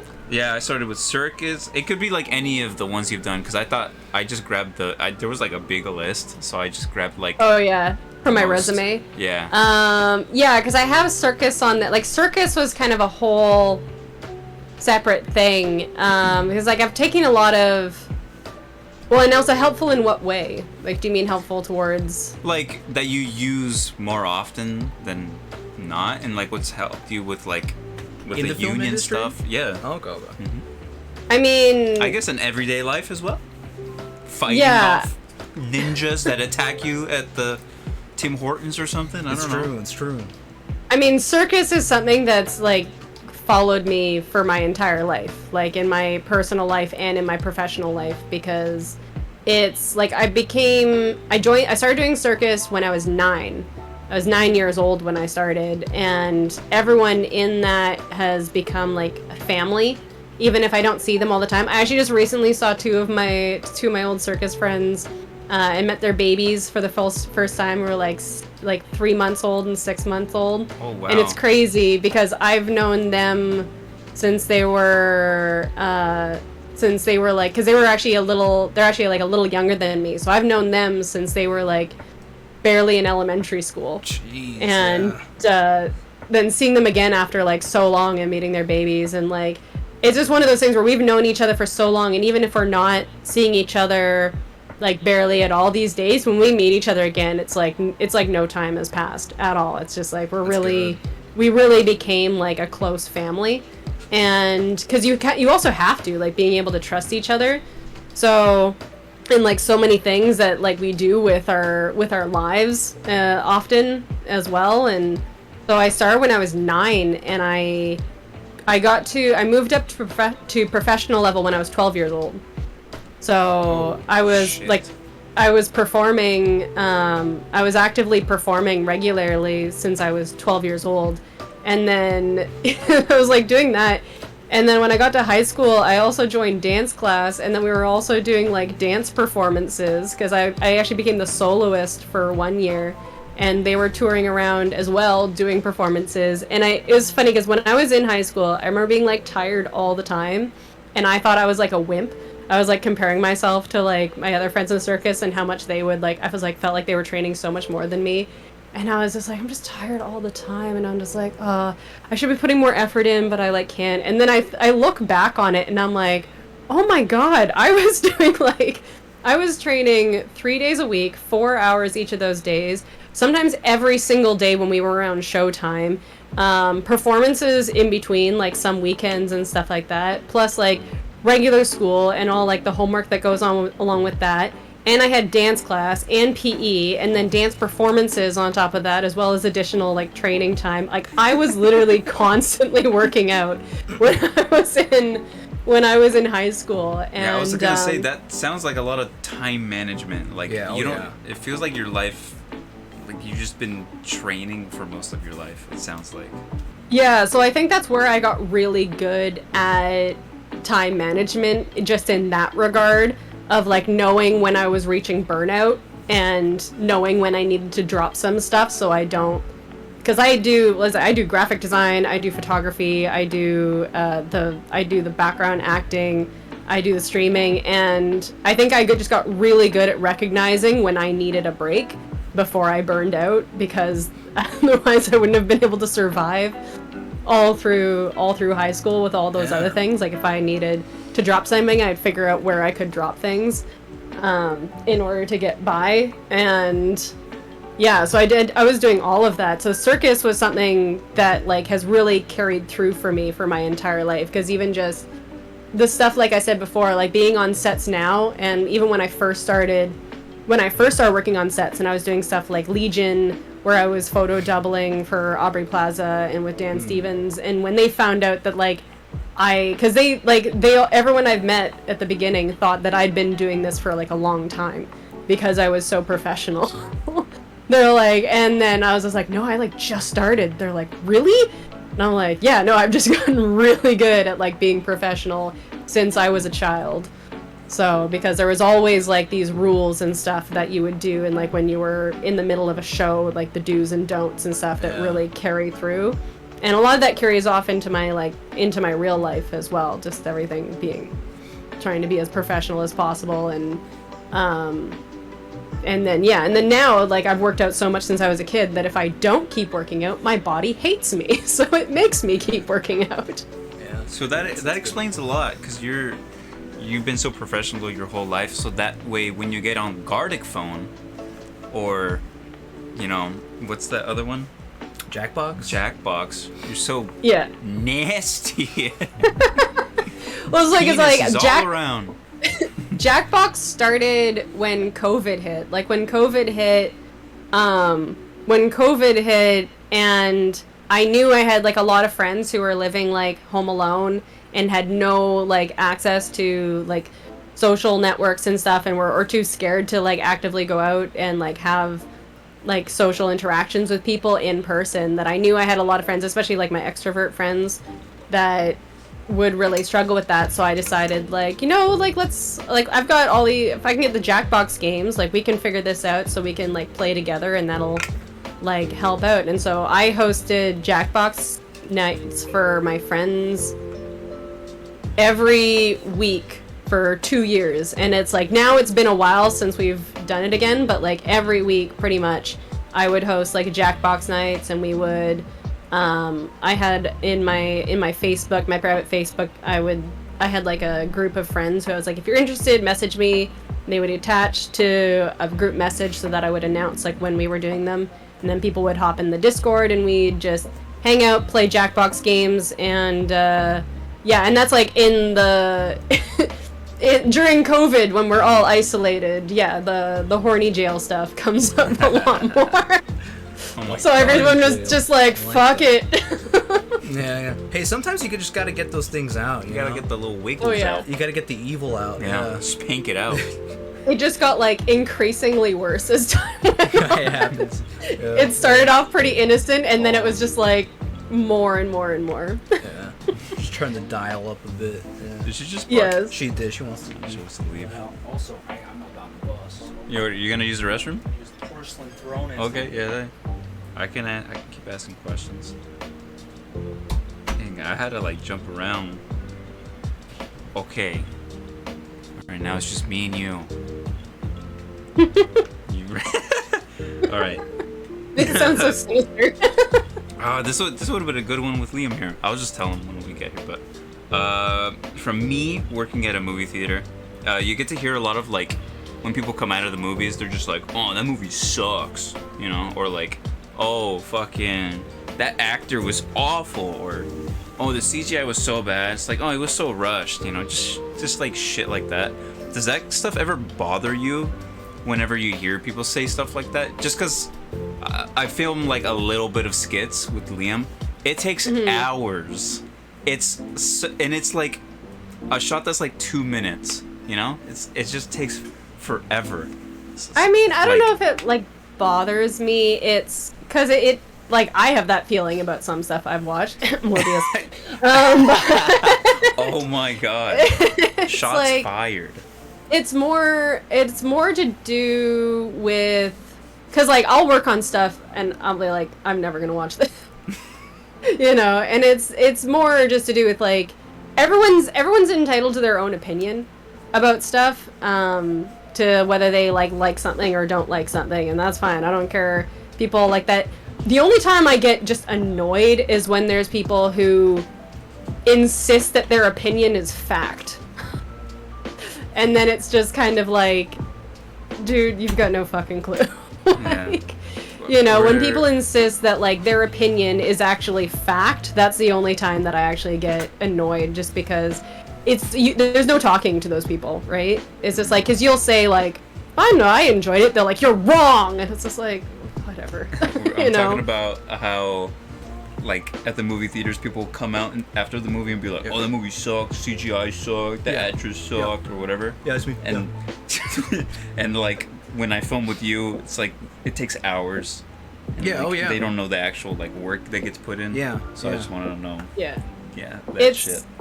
I mean, I've never had it, like, where it bothered me. Like, there's the things I've worked on, I haven't even seen 90% of the things I've worked on, probably. There's a few stuff where I was like, oh yeah, this is a series I already watched or something, but it's like, yeah, 90% of the stuff that I've been in, I have not watched and did not have any intention of watching. Do you think that's pretty like common with most like actors or people just involved in like the media industry? It's just not to really like watch your own stuff. I mean, it's the reason I don't watch it isn't necessarily because I'm avoiding watching stuff with me in it. I just don't care enough. If I have no interest, if I have no interest in watching the movie or series to begin with, I won't go out of my way to watch it just because I worked on it. You know, like unless I worked on it and I was just like, ooh, this actually seems like it might be kind of interesting, you know? It's unless I already have an intention of watching it, I just won't go out of my way to watch it if I'm on it. But that is something that I've always thought about, like, you know, when I've thought about like, oh, I wish I could work on a Marvel project. Yeah, I was gonna bring that up right now with Dave Bautista. Yeah, and it's like a part of me is like, it would be cool, but a part of me really never wants to work on a Marvel project because I love watching the movies and the TV shows and stuff. So I'm like, if I watch it, if I'm in it, it'll kind of like ruin it for me a bit. Also, sometimes there's behind the scenes stuff. Like when I worked on Deadpool 2, those hours on it and some of the other stuff that happened was just like, it kind of made it so when the movie came out, I was sort of like, I had an additional feeling to it on top of like being excited for a Deadpool sequel. It was just like, oh, I remember those days. It was awful. It was like the hours of, what was it? We would start at like 4 o'clock in the morning for filming. So I was up at like 2:30 in the morning to get ready for work. And then we would be there until sundown and then repeat. So yeah, it was just those, and it was just, you know, and it was stuff where it was all the stuff that they filmed downtown, driving down the street, and so it was like literally just paying people walking down the street, like you're just blurs once the thing goes through. So yeah, it's, I don't know, it's, I have no issue, but so if I was actively acting, I could see myself like not being able to, I have trouble watching myself act, definitely. Yeah. So that's sort of a double-edged sword. But yeah, if someone doesn't like something, like opinions are fine. The only time I get annoyed is when people insist that their opinions are facts. Yeah. And then, or like all the stuff. What was it? Right now, there's a lot of people who, who were trying to they're bomb rating She-Hulk. And so they're getting like, they're bombing it with like on IMDb with 1-star reviews. And it's like, and there are some people who will be like, well, that's just because it sucks. And it's just like, the only people that are actively, and it's like, if someone, yeah, I'm really enjoying it. And I'm like, you know what, if you start watching it and it's not your jam, that's fine. But the people who are actively going on there in droves like that to purposely rate it 1 star, and that's it, you know those people are only doing it for one reason. Like, they're purposely there to, like, cause shit. And when you look at, and also when you look at the statistics for, like, because I saw the statistics for all of the the Disney, Marvel, like, Netflix, the Disney, Marvel, like, TV shows and movies that all got 1-star review bombed. Guess what the common denominator was? They're all starred women. Oh. Yeah. So, because it was like WandaVision as well? Yeah, WandaVision was one of the ones that got 1-star bomb reviewed. I thought that was really good. I thought so. Yeah, it was really good. I really liked it. And Miss Marvel was another one of the movies that got 1-star review bombed. And it's just like, wait, it's, which one? Yeah. The movie or the TV series? Captain Marvel was the name of the movie. Captain Marvel was one of the ones, and Miss Marvel also got review bombed. So yeah, all of those were like the common denominators. The second I like looked at the list of ones that got one review bombed, I was like, yep, well, we know who's doing that.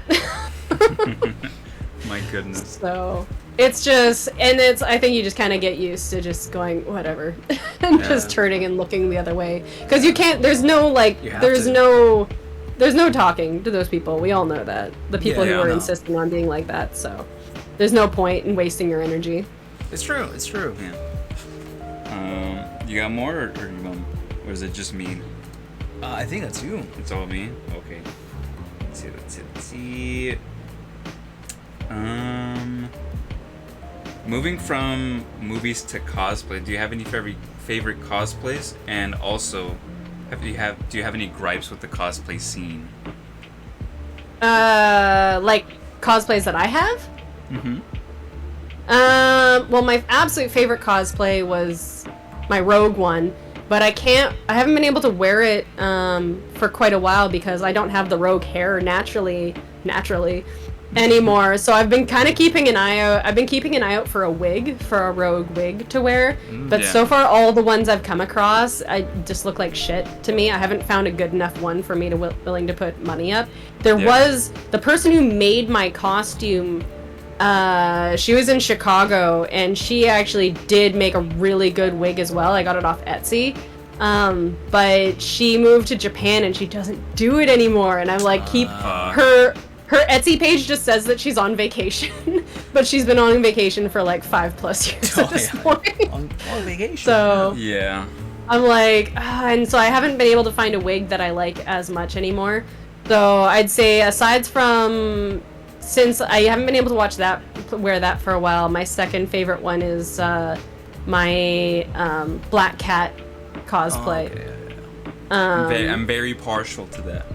Yeah, why is that, Dave? I think it was imprinting when I was a child, because I would have the Spider-Man coloring books, and they're just melons in there. Yeah, it's you know what I mean. Yeah, oh yeah. So I guess exactly I've always what you liked the big cleavage. I don't know what to tell you.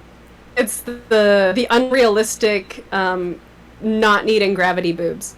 Yes, Ignorant I gravity like boobs. the balloons, if you will. The costume Yeah. is some sort of a zero gravity technology. Yeah. Yeah, they're like perfectly Vibranium round with boobs, no yes. like sagging. Yeah, It's armor. dude. It's armor. Yeah. Oh, that shit's so hot. But yeah, no, I'd say that's my second favorite. As for like gripes with the cosplay, well, and I have the upcoming Siri cosplay that I'm super excited about. Oh my god, that's been a long time in the making for sure. Yeah, well, because they moved from they had a studio in North Vancouver, and they moved to Richmond, which I know neither of those words mean much to you guys. Nope. But basically, it's like it's a long, like if you were just driving, it would be like probably 45 minutes. Especially with traffic and stuff, like traffic from Dude, between. I thought you were gonna say 40 hours. No, but it's like you're going over 2 bridges to get from one place to the next, and it's like, so basically, because there's North Vancouver, you gotta go all the way down. It's past South Vancouver, and then it's like Richmond is like the furthest you go down. It's when you get closer to the airport going down, or closer to the border, the U.S. border going down that way. Mm-hmm. But so they had not just like a long way to drive, but when they got to the new studio, there was a lot more that they had to do that they didn't know about. So they started moving like months and months ago, and they are only finally getting to the point where their studio is almost 100% set up. Yeah, because actually I think it was like that last fall actually that they started moving. Like that's how long it's been, and so now they're like, and I've gotten confirmation that we will be able to get the cosplay done in time for Halloween. Oh, so hell yeah. There you go. Yeah, so I'm excited for that. But yeah, otherwise like gripes with the cosplay community. The only one thing that's sometimes bugged me is I know how to sew. I hate sewing. Honestly, I don't have like a space that I could just slowly make a costume and leave it half set up while I make it. If I had a space like that, I might try to make stuff more often. But as it is, if I was to make a costume, I'd have to get everything set up, make a bit, put everything away, and repeat every time. And it's too time consuming and trying to find spaces where things can go. And so to me, it's just too much of a pain in the ass to try to make things on my own. I'd way rather just pay someone to make the cost a little bit extra to like make the costume for me, and I'll know that like especially when I know they're going to do a really good job. And there's some people in the cosplay community who consider if you don't make your own costume, you're not a real cosplayer. Yeah, like that. Yeah. I mean, Yeah. there's got to be some form of like elitism in like most. Yeah, things, there's right? a lot of gatekeeping. Like when I was Yeah. Spike, I've told you this. When Yeah. I've had a couple people come up to me and they were like, "Hey, oh, that's interesting that you think Spike's hair is green." I'm like, it is green in the show." He's like, debatable, and then he just walked off. And I Yeah. had another guy do kind of the same thing where he was like, "What are the 3 things we hate?" Because the character hates women with attitude, He said, children. "We hate." Yeah, like, because he's he was Spike too. Oh, get out of here! Come on. Children Yeah. and animals. And he was like, and he like just went on his merry way. It's like this guy, dude. Yeah, there's a lot of elitism in it just Yeah. with some people, and because I know like there's some people when I would cosplay and they'd ask me like, oh, how long did it take you to make your costume, or they'll ask me like details about it, and I'll be like, oh, I actually like got this person to make it. And you can, there's some people who the second they find out that you're not the one that made the costume, there's like a shift in their like their attitude towards you and stuff, and it's just like I just have to like I just enjoy wearing costumes basically. And so that's like one of the other reasons I like about acting. Like, put me in costumes. Yay. The second I know I'm getting like a uniform, I'm so excited. Yeah. It is cool, like when it's like, oh, what, you made it? But it's cool, like if you're the one that gathered all that stuff and like put it together. Yeah. Like if you just Yeah. grab something from here, grab it from there. Like my Gandalf one was a Halloween costume. I just cut it and like got more fabric and bada bing bada boom. Yeah. There you go. Yeah, like it's if I meet someone and I find out that like I think their costume's awesome and I find out they made it themselves, I definitely have like a ton of respect for them and stuff. Be Yeah. like, that's amazing that you did that. Yeah. But if I meet someone I find out someone else made their costume, I'm not gonna think like less of them It's as like, a yeah. cosplayer. You do that, But- that freaking yeah. James Franco. Like, how dare you? Get out of here, Yeah. scum. So it's there are just some people like that I'm just like, why?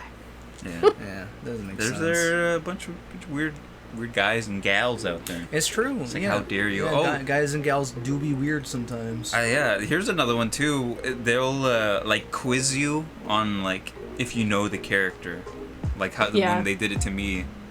Have you had that Yeah. happen or no? I don't know that I've ever actually had that on, like, at a fan expo or anything. Generally, like, the nerd communities that I'm, like, a part of, like, there is no easy mode with the Geeks versus Nerds group and, like, EXP, Video Game Bar, Brian on the Rocks, and that whole group there. Like, it's always been, like, very positive nerd communities that I've been around.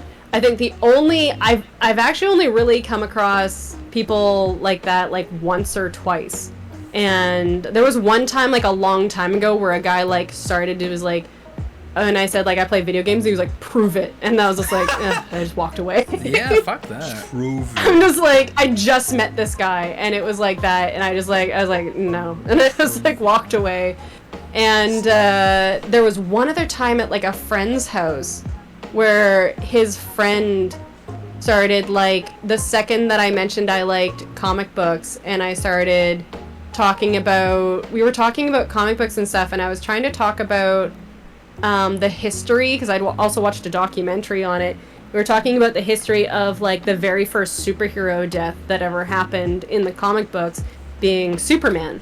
The first time, like, they killed off Superman in the comics and how big of a deal it was. And like how everyone was like, oh my god, this is such a big deal. And then like when they brought him back, like not that long after that, how enraged everyone was. And that's what I was trying to talk about. I could barely get 2 words in the second I started talking about it, because I was just like, yeah, so like the first time that they killed Spider-Man, he was like, oh, which time? Because there was this time, and I was like I said, the first time, and then there was this time, and he kept, like, interrupting me, and I was just like... Who's trying to flex his I was just, like, comic waiting for him to knowledge. finish. Yeah, I was just, like, waiting for him to finish, and I was like I said, the first time they killed him... Well, there And were many then it was- first times. Well, actually, Oh. which was the first time, Terran? Yeah. It was just, like... That was the only time that, like, it was with him, and I could tell, like, he immediately had so much attitude with me just like claiming to be a nerd and all this stuff, and like it was just me and him and one of my other friends, and my friend was like, they're really nice, but they had like zero recollection, that they had zero idea that was even what was happening. They thought we were just having a normal conversation. I have a few friends like that who, like, there'll be shit like that happening and it'll just be like whoosh. They have no idea that there's even like tension like that going on. And I told him, and I was just like, yeah, I don't want to hang out with that person ever again. Don't invite me over if they're there. Oh my god. Understandable. And what are some of your favorite comics? I know you have like a stack of Deadpool. Yeah, it's 90% of my comics are Deadpool. Oh shit. And I have some X-Men. Yeah, it's pretty much all Deadpool. I just started going in like collecting those, and I think my favorite one is Deadpool Secret Invasion. So I am like really interested in how they do Secret Invasion with the upcoming TV series. But it's like because Secret Invasion was like a whole story arc, but Deadpool Secret Invasion was just so fucking hilarious, because it's basically like Nick Fury sent Deadpool on like a separate secret mission and to get intel, and they like captured him and cloned him, and so they had everyone like pretending to be Deadpool, but Deadpool was just like, oh, they might have my powers, but they don't have what makes me me. They don't have what makes, like, they're not really pure copies of Deadpool. And they were like, well, what do they need? He's like, madness. And he like convinces the Skrulls to let him train the Skrull clones. And it's so funny because he starts getting them to like shoot each other in the head as like jokes. And he's like, it's funny because you heal. And he had them like doing that or cutting off their own hands. And it was like basically had them all like self-sabotage. And then like went off and got intel. But it's like, it's just never obvious. Like you can never tell if he's doing things just because he has an idea of how it's going to turn out, or if he's just doing things to fuck with people. Yeah. It's just too funny. Those are great cosplayers. The cool Deadpool ones. Oh, I know what you're talking about. Yeah. Those are always fun. The wacky ones, right? Have you ever come across? Yes, very wacky. Have you come across a Deadpool cosplayer? Yeah, we have. One of my friends actually has a professional Deadpool costume, and he also made the Arrow costume for the TV series Arrow. Nice. He made it. Yeah. For the series? Yeah, for one of the series, because he's a props expert. Oh shit. So he. All right. Okay, all right, cool. sir. So he's like actually a props expert. He makes props. He made props for a lot of like the DC shows, and then like pieces for the costumes and stuff. And he has really good Batman costumes as well, actually. Oh, like really professional looking, like movie grade. And he made a Deadpool costume with it was like kind of a solid face piece that he made, and it was because it's got like the white patches, right? And so he had those be like detachable so that he could switch them out with like different facial expressions. That's cool. And stuff. So it looked like, so it wasn't just like a cloth mask with like the oval circles, like they would have like details on them and stuff. Yeah. Oh shit, that's cool. So yeah, so he had that, but it was like a full leather costume that it was like, was it one of the times we were there, we went to like a Deadpool premiere at one of the theaters here, and like he showed up in the costume, but it was like summer, and I was like, are you not dying? Yeah. He was like, yeah, a little. And Was that for the second one or the first movie? I think it was the second one, but I'm trying to remember because there was something about. I'm trying to remember exactly. Yeah, it was the second. It was the second one, and it wasn't the first time I'd seen it. I know because I got, and Ryan Reynolds, our Prime Minister, was there. It was like. He loves Deadpool. And there was a video up with Ryan Reynolds that he'd pre-recorded to be there, and I got a poster. I got like a poster for Deadpool 2 that was like them cutting like the turkey. What the fuck? But it was like cable. Yeah, I got that for free there. It's like massive. I have yeah, like the it IMAX is. one. You want it? I don't I have want it. No, but do you want the big one? It's like no, massive. I have a big one. It like rolls out huge. Do you want another one? I don't know how you get I don't it up want here. it. I'll buy bird. I'm gonna get eventually I'm gonna get it like professionally framed and everything. Yeah, that's what I thought, and I'm like, I don't want a big But do thing you have of the wall Deadpool space in my for it? fucking wall. Yeah, takes up half your wall. Yeah. Mhm. Well, I'm gonna go take a pee real quick. Yeah. Nobody look at my pud. Okay. Sorry. No. No promises. Should we do a BRB so I can do a bathroom break as well? Actually. Yeah. It's too late. We'll put it on the Okay. loading screen for sure. It's too late. Okay. Okay. I have my questions there. What? We're on a loading screen. She's got to go to the bathroom. Oh, it hurts? Yeah.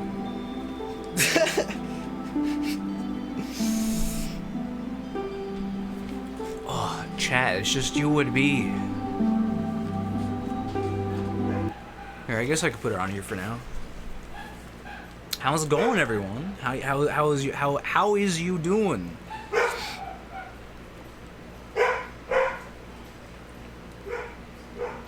So what happens when you get writers that don't read the comics writing them?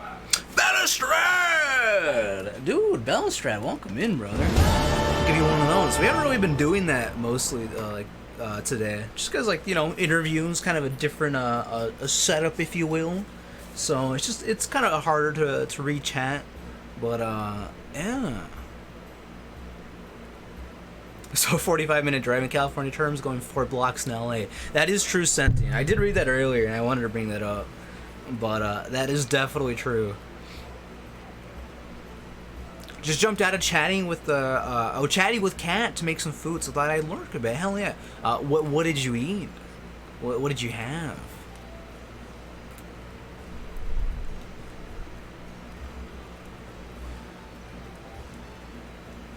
Wait, hold on. Flan says Terran's back, by the way. I don't mean to out you out like that, Terran, but hello. Yeah. So Flan goes, worst oh my god, rewrite with Deadpool making him like chimichangas. That was the sound of his brain made when it healed. His favorite food was tacos. Wait. I mean, he also likes chimichangas because I have comic books where he talks about chimichangas as well. So it's been a constant thing then. Now they gotta look at your ass, Daniel. Sorry. Excuse me. Whoa. But yeah, I also have a T-shirt that's The cord Deadpool right yelling here, tacos. Oh hell yeah! Was that supposed to be the original one? His original favorite food was tacos. Is that belly strap? It is. I don't know if I belly ever read anything where if he specified which of those was his favorite food. I know he's talked in both. He's talked about both loving chimichangas and tacos, but I don't know if I've ever read any of the comics where he specifies which one's his favorite food. He's gotta have like a 45-minute like just monologue where he's talking to the camera. Yeah. Just, like, talking. No, because there's also a comic where he 45 minutes. there's a comic where he fights Carnage, and that was interesting. Yeah, shit, there's that one where he sounds fights awesome. Carnage just because he's just like, yeah, no one else is gonna do it. Essentially, yeah. that's essentially his reason. That's pretty good. I used to Yeah. buy the Spider-Man and Deadpool comics. Yeah. Most of my comics are Spider-Man, and then I have like a little bit of Daredevil and Batman, and that's about it. Yeah, I have the Spider-Man and Deadpool one where they team up to find Hip Monkey, and that's also a really funny comic. Yeah, that's like Hit monkey. Hip monkey? no Hit Monkey, like Hitman, Hitman Okay. Monkey. I swear to God, if he's an African American, that's messed up. That's so I was mean. thinking he was just a bald monkey with a little barcode on the back of his head. No, he looks like I can't remember the exact breed, but he's like the ones in Japan. He's like those. So like the Hitman, Like a Hit Monkey's mandrill? back. Hitmonkey's backstory is that What are they shit. called? Why were they killed basically his entire family. These people came and killed like his entire family. I can't remember the exact reason, because it's been a while since I've read this, but yeah, they killed his entire family, and so like to get revenge, he started like hunting down, because it was like a gang that did it. He started hunting down like everyone in the gang. Oh my god, that's awesome. Are we just talking And about so comics now? Yeah. It's like Deadpool goes to Spider-Man and he like tells him it's like this hit monkey, the hitman. It's a monkey, and Spider-Man's like, this is fucking ridiculous. And he's like, it's true. Deadpool's like trying to convince him that it's Hell real, yeah. and Spider-Man's just like, there's no way. That's fucking dope. Spider-Man is just not having it. Oh, here we go. Yeah. I got 2 more for you, alright? Okay. We're almost there. Do you have any games that were influential to you as a kid? Like, what are basically your fucking favorite games? Most influential. I'd say like Ocarina of Time. I think That's your that's number 1. Did you beat it as Yeah. a kid? Oh, so many times. I was too dumb. I couldn't figure it out. I couldn't do the water temple. Oh no, like that one, it took me a while. And like I said, I had like the walkthrough booklet. Oh yeah, you were a cheater.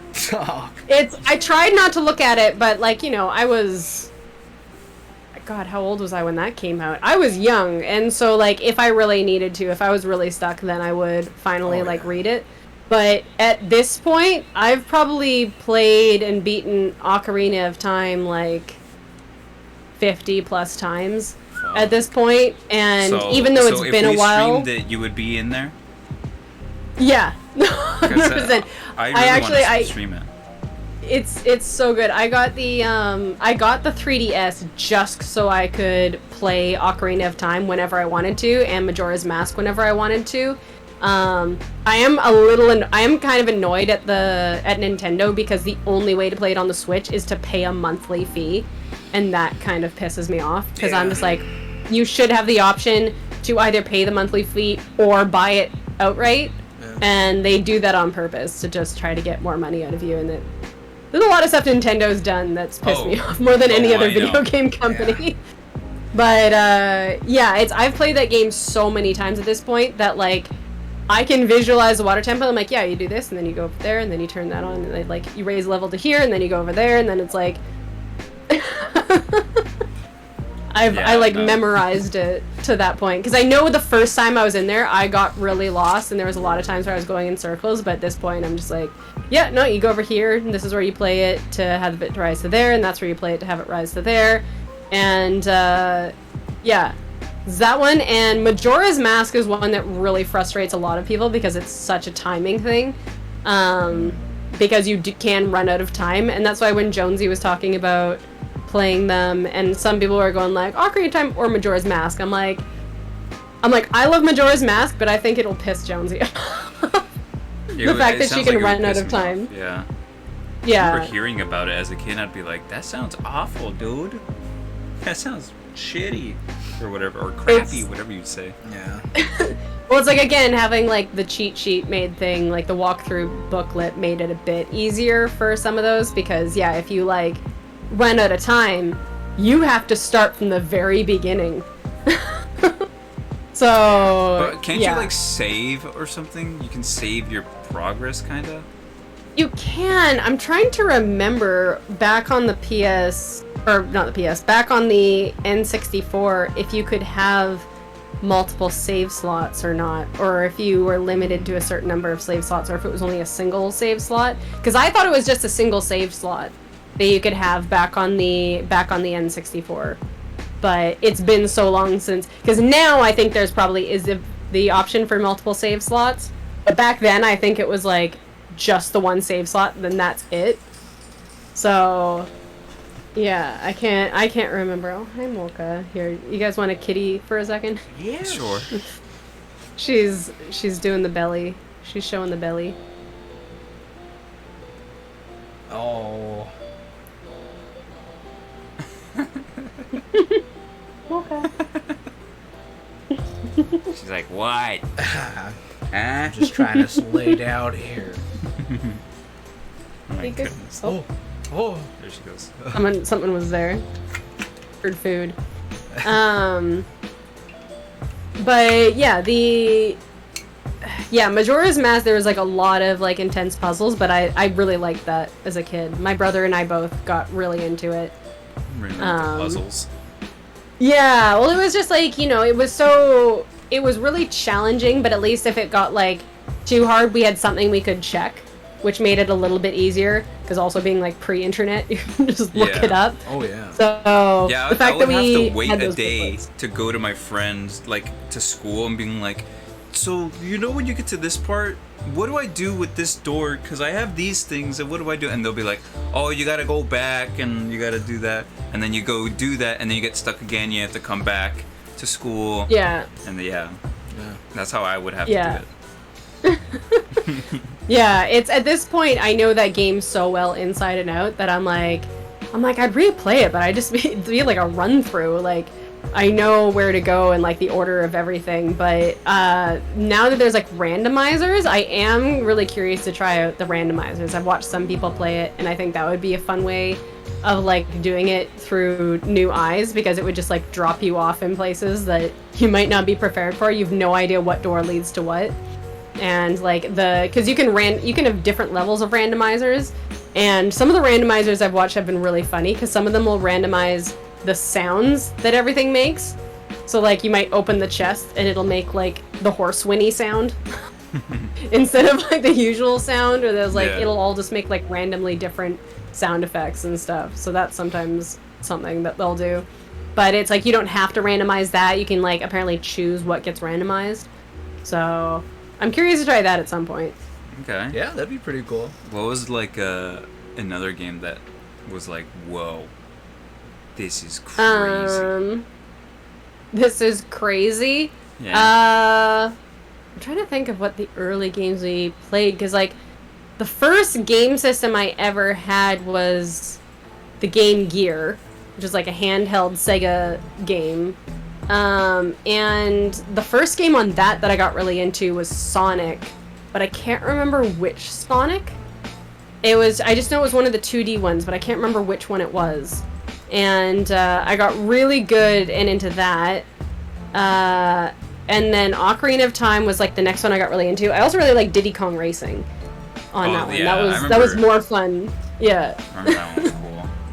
It was more fun than Mario to me back on those ones. Mario Kart 64? Yeah, to me it was you're out like of Diddy your Kong mind. just had a lot. Diddy Kong Racing just had like a lot more to it, because there was like the secret rooms you could unlock. There was more to it than just the race. I guess so, yeah.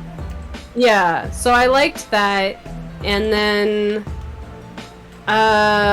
what was it? Then we had GameCube. It was really just Zelda. That was the only game I was obsessed with, going through all the Zelda games until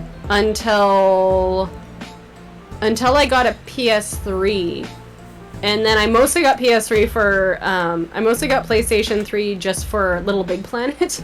I love Little Because Big I'd had so much fun playing that on my friends' places that I was just like, I just really want Little Big Planet. And I got the PS3 with in like a package with Little Big Planet and one of the Gran Turismos that came out at that time, which I'm like, I sucked at it. I only wanted to drive the Mini Cooper, and obviously that is not the best car to race in.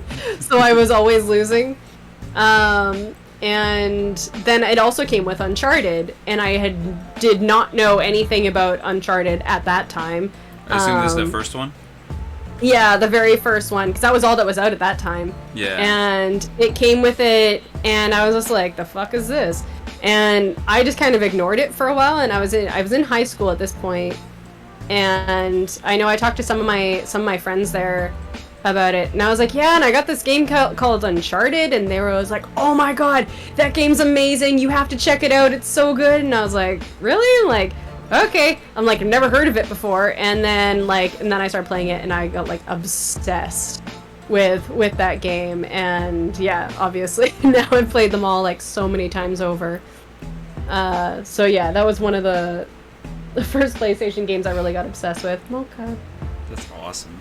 I played the first one, and then I asked my friend if I could borrow the second one, and he said it got stuck in his PlayStation. So I was just waiting and waiting for months, and I was like, okay, I guess I'll never play this game, because I didn't know anyone else that had it. And then I got 4, so I only played 1 and 4 for the longest time until I played the other ones on stream, and I got very angry a lot. Doesn't control as good as the fourth one. No. The second and third one. They're so snappy. And like the rooms where the bad guys spawn, it's like they're all over you. It's like you have nowhere to hide. I don't know how you beat that on Crushing, by the way. Oh my god. You're out of your mind. I forgot you did that. I got really used to knowing like where they were spawning from and how to like not trigger them, or like which corners to like are best to hide in and stuff as you progress. Because there was some what was it? The second one when you're heading up to the temple, and then there's like they're coming from in front of you, they're coming from behind you, and it's just like I do get really good at figuring out. Right? There's like something in the middle. And I just got really good at figuring out like what areas were the best places to get like a safe zone where you could actually watch everything easily, or when they show up from behind, or when they show up in front of you. And was it the third one that has like the freaking shipyard? Yes. It's like a sunken shipyard. Yeah. Oh my god! There's so many clips of me getting just so pissed on that one. Oh yeah. Do you mean like when they're on the docks? It's like a grave. It's like a bunch of broken down like ships like freighters. And, yeah. Because there's one that they're on the docks, and that is. Third is the ship. It says Crimson. Yeah, I was gonna say Also, what's third Ricky? one's the ship. Ricky. Hey Ricky. Hi Ricky. What's up? How's it going? We're just talking about the third one's the third one's the ship, and it had like the what was it, the shipping containers that would like slide. Oh yeah, with the on the cruise ship too, right? Yeah. And that was kind of cool. And it would like it would slide with that, and I remember like I died a lot on there because it was like so random. Like if you were in the wrong spot, you'd get crushed by a shipping container. I think when I played the like what was it, the remastered version, the Nathan Drake collection, I played that and they don't seem to slide anymore. I think they changed it, or at the very least they don't slide as much. Because I was actually using, when I beat it before, I would actually use that to try to kill people in the game, because especially that big guy, if you got him behind one of those shipping crates where you knew it was going to like slide, you could actually take him out that way. And they changed it, and they don't slide anymore, because I was trying to use that method, and it was like, oh man, it's not working anymore. Oh, that's how I played them. It was like $15 for all 3 games. That's amazing. Yeah. Now they're coming on or PC. like 25, something like that. What? Now they're coming on PC. Oh yeah. I'm down to play that Lost Legacy. I haven't played that one. Lost Legacy. Have you played that one? No, I loved it. Yeah, I played it because that was one of the ones I replayed on Crushing. Because I played it before. I think I played it first time off stream because it was before I started streaming, and then and now we played. I replayed through all of them, including that one on Crushing, and it's so now so it's just the fourth one remastered, and the Lost Legacy that they released to PC. Fourth one remastered? Well, it's because they did for the PS5. They did an upgrade. Okay. I mean, it already looked amazing. Like how? Yeah. Okay. There was an upgrade for the PS5 that they did for both of those, and I bought it, and I haven't played it yet. No, it was like if you already own both games, I think it was like $10 to upgrade it. Oh. So. Well, I'm down to play the Lost Legacy on PC. Oh, because I love those games, and I love those. It's Nadine. Yeah. And Nadine and Chloe. Yeah. Chloe's so hot with her cigarette voice. Hey, not the chance. Claudia Black is just so good. Because she's also Morgan in the Dragon Age series. Ah, okay. Yeah. That tickled your memory. It did. I Yeah. did. Dragon Age was a great game. Great game. Well, and she's also. Did you guys ever see the show Farscape? No, I have not. That's No, an that show, was like. right? Yeah, it's like an old show from like the late 90s, early 2000s. And it was like an old sci-fi show that was really good. And that was like one of her big on-screen roles that like she was one of the leads in that. And I didn't even, because I actually really liked that series, and then I didn't even realize when I played Dragon Age that was her. And I saw it, I was like, oh my god, I loved her. Because her name, because her character in the show was named Erin. Oh. Well, so Is that why you liked her? And it's like, it's just very rare for characters to actually be named Erin. Yeah. I can't recall another character named Aaron for sure. Yeah. There's not many people called Liam. It's true. Let's keep it that way. Liam Neeson. No. I'm the only. That's not a Liam. character. No, but he's He quite is the now. character. Yeah. He is now, yeah. So after Uncharted, it went Last of Us, I assume? Because that was on Last PlayStation of 3 Us. still, right? Yeah, The Last of Us, because I got super into, because I think, I'm not sure, did the first first Uncharted maybe first came out on PS2? No. No, it I was, think it was okay, it must have come PS3. out, it must have come out with launch for that one, because then, because if you look at it, it looks a little rough, at least for now. Yeah. But at the time, I was like, oh my god, and like you take cover, and he's like does different poses. I thought that was amazing. I was like, what? Yeah. It's like so natural. I mean, Shut up. for the time, like that was really good. Yeah, I thought that was so cool. And it was for the time that it first came out, but yeah, like the 1, 2, and 3 Uncharted all came out on the PS3. Mm-hmm. Like, when you think about it, like, to have 3 games in a series on a single console is actually, like, that was around for quite a while. And then Uncharted 4 was the first one that came out for the PS4. Yeah. I like that one the most because there's no craziness to it. Like, the adventure's crazy, but there's no orcs cosplaying as Yetis, pretending to get this blue stone. You didn't like the zombies in the first one? Oh my god. They scared me. I stopped playing because of that, but I liked the story so much that I pushed through. Yeah. Yeah, I know when I first started playing it, and I was just like, oh yeah, it's like a fun little action game. And like I was also playing like by myself in the basement, and and I'm like playing, and I was just like, oh yeah, fun little action game. And then like you first start coming across like odd little things where they just start being like, something's watching us, or they're like, let's go before we find out whoever or whatever was chewing on this guy. And I'm like, what's happening? I was like, why are they making it seem so ominous? Like, what's going on here? That's what happened to me when I played Firewatch. Did you play that? I was like, I don't like this anymore. Someone's watching me. I thought it was just a nice little game. No. I know, but that one didn't go as dark. That one didn't go as dark but as the other one. It But was still very scary at the time. I mean, it is listed as like a thriller. I didn't know that. As a thriller game. I thought it was just fun. A fun, happy hiking game. Yeah. You find a little turtle. Yeah. But I don't know, it was like I was like, why are they acting like something's happening? And then that moment when they're like, you're hearing people scream, or they go like, they cut the camera and they're like, what was that? And you see something run, I was like, and then the second when they all started like coming out, I was just like, when they go Resident Evil on her? Like, Yeah, I hated that part when it's like dark and you need to like go turn on like valves or something. Oh yeah. And they just keep coming. They just keep coming for you, and I hated that part so much. Now I love it, but at the time that I was like playing by myself, because I do find it a little easier doing it on stream, but like when you're home alone in the dark, it's Even the first Last of Us was a little scary.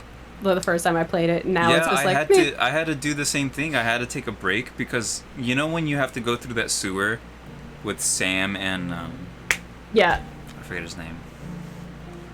Sam and something. Fuck. Sam and yeah, because he's you hear him say Sam a lot, but there's not too Yeah. often that they say his name. Yeah. Whatever, his big brother. Yeah. When they opened the grate and they're like, we have to go through the sewers, I went like this. I'm not going in there. I already know what's in there. I'm Yeah. not going in there. So it was like maybe like 3 weeks I didn't play it. And then but then again the weeks? story. Yeah. I was done. I'm like, I'm not going in there. Yeah. But I the story had was just in my head. I was like, I have to know what happens. So I had moments. I had moments that I was like going down and because I'd always be playing at night or in the evening, and I'd like start to play it, and the second I came across a point like that, or there's another point when they're at the school when Joel has to like jump down into like the darkness. Yes. Oh. And I had moments where it was like, it was dark out, it was late at night, no one else was awake in the house, and I was just like, I'm gonna continue this tomorrow morning. when you have to pull the generator, and once you get it on, like you hear all the screams of the. Even before that, because it's like the initial moment when it's all daylight, and then there's like, the only way forward is to jump down into this dark hole, and I was like, nah. I'm not doing that.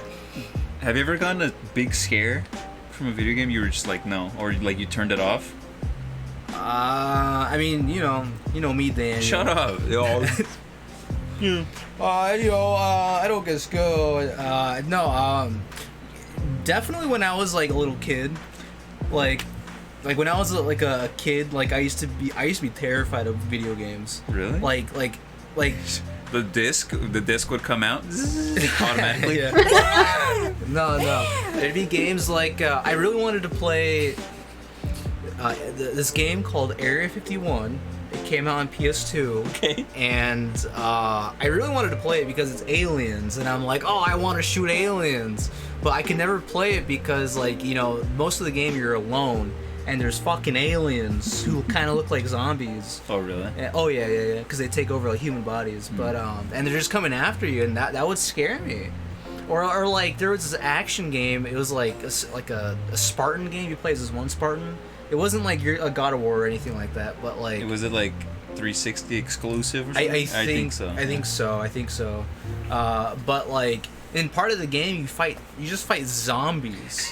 I don't know why, but you fight zombies. You're scared of zombies, aren't you? That part used to scare me. I as a kid, I was just like, I'm not doing that, and then I had my brother do it for me. Yeah. Yeah, that was like the first game that I actually got scared in was actually Ocarina of Time. Oh, and the mummies? Or The not Redead? mummies, yeah. Yeah, the Redead, and it was the screaming, and then they'd like glomp you. Yeah, and they rape you. I don't like the word and it was just like Glomp. they glomp you. You never heard of that? No. Glomping was like it. it's an anime term. It's like an anime Glomping? term. Yeah, when I would go to like the anime conventions and stuff, it'd be like, you might get glomped if you were in cosplay, and that's when someone comes running up and like basically tackle hugs you. Why do people do that? That's a no-no. Yeah. That happened. That's I a had- no-no. Yeah, at the anime conventions it happened sometimes, especially with like a when I was in cosplay. Yeah. That's what I would do. insane. Yeah. That's insane that people just do that. They think that's okay. I did get groped when I was Spike. Someone lifted my titty, scooped me. Yeah, they can't do that. I should have. Yeah, I should have worse. just ended his life right there. Yeah. Yeah. Next time. They put your hands on you, Dave. Yeah. Yeah, this was like when I was going to the anime conventions. It was like the early 2000s, like before 2005, and yeah, there were like some people who would just like. Generally, in that like group, there were a lot of people who just had zero sense of boundaries. Yeah. So I'd like, cause I had someone I know. Literally, one time I was dressed as a character from Inuyasha. And this one person came running up and like glomped me from behind, and I did not know that person, and I was just like, hi, and they're like, hey. I love your costume, I love this character, and I was like, cool. And your breath smells. Please leave. Yeah, you have an aura around you. An aura. And yeah, Crimson says That- he hasn't heard glomp in 10 years. Yeah, it may have been phased out, but that's I've always like that. It's a specific thing. If someone tackle hugs you, that's a glomp. You've been glomped. Get glomped. Do you think that happens for like anime conventions? Because like that's like, I don't know. Would you say that's a common thing in animes? People just kind of tackle hug other characters. I think so, because there's a lot of stuff that gets portrayed in animes that is like shown in the anime as being totally normal. And then you think about if you ever did that kind of thing in real life, how like big of a no-no it would be. Yeah. Like even stuff like how often people like karate chop someone on the head or something and they go, ah, da, da. And it's just like totally normal in an anime, but if you did that in real life, Yeah, or you know, like grab stuff like someone's that. booby loobies. Yeah, I mean it's totally Yeah. normal in a cartoon to just blow someone up with TNT. Like you're not gonna Yeah. do that in real life. Or like yeah. something silly happens and you just fall on the ground like horizontal. Yeah, life don't be like that. Yeah. You know? Yeah. So there's a lot of stuff that like things that, or even just like how people interact in relationships in animes. Like there's a lot of animes where people have like, there's a lot of physical contact where it's like, hitting They, like, your friends grab and their- stuff like that. Someone's face, like 'cause Yeah. they're younger than you. Something. My ex told me something about that. Yeah. That like, there's like if they're older than you, they get to mess with you. Yeah, well, there is in Japan there is like the hierarchy of age is like a big thing because there's how you talk to each other is different depending on if someone's older. Like if someone's older than you, you're supposed to speak with honorifics. And if someone's younger than you, then you don't have to. Like there's definitely like they really rely heavily on like an age hierarchy. And then job hierarchy is like even more important. So even if someone's older than you, if they're like your subordinate, then they still have to speak like honorifics to you, but there's often a lot of stuff where like they might feel spiteful about having to do that because they're older, and so therefore they're older and they shouldn't have to like talk to honorifics to someone younger than them. There's a lot of that kind of hierarchy in Japan. That's quite Interesting. heavy. Yeah. Because it's like even how you refer to someone, there's stuff like you were supposed to use their first name, or their last name is the first one you're supposed to use. So using their last name followed by san is like the generic. Chan is for like women. Kun is like not as much of an honorific as san. Kun is like a bit more familiar, but that's for like men, and Chan's for girls. Is he Liam Kun? Liam Kun, yeah, like for like talking to friends, but even using the first name is like very familiar. Yeah, You use Sanger last Kun. names first, and then it's like using the first name for a lot of them is like considered like that's being much more familiar if you're using their first name. And then if you use no honorifics and just their first name, that's like when you're really familiar with someone. So yeah, there's like a whole level of that, and then like you use sama. Sama is like someone who's like higher than you. That's like showing honor, like okay, they're higher in status to me, so you use sama. And then like dono is like your honor, like your highness kind of thing. That one's like super high. And then like there's sensei is for teachers and doctors.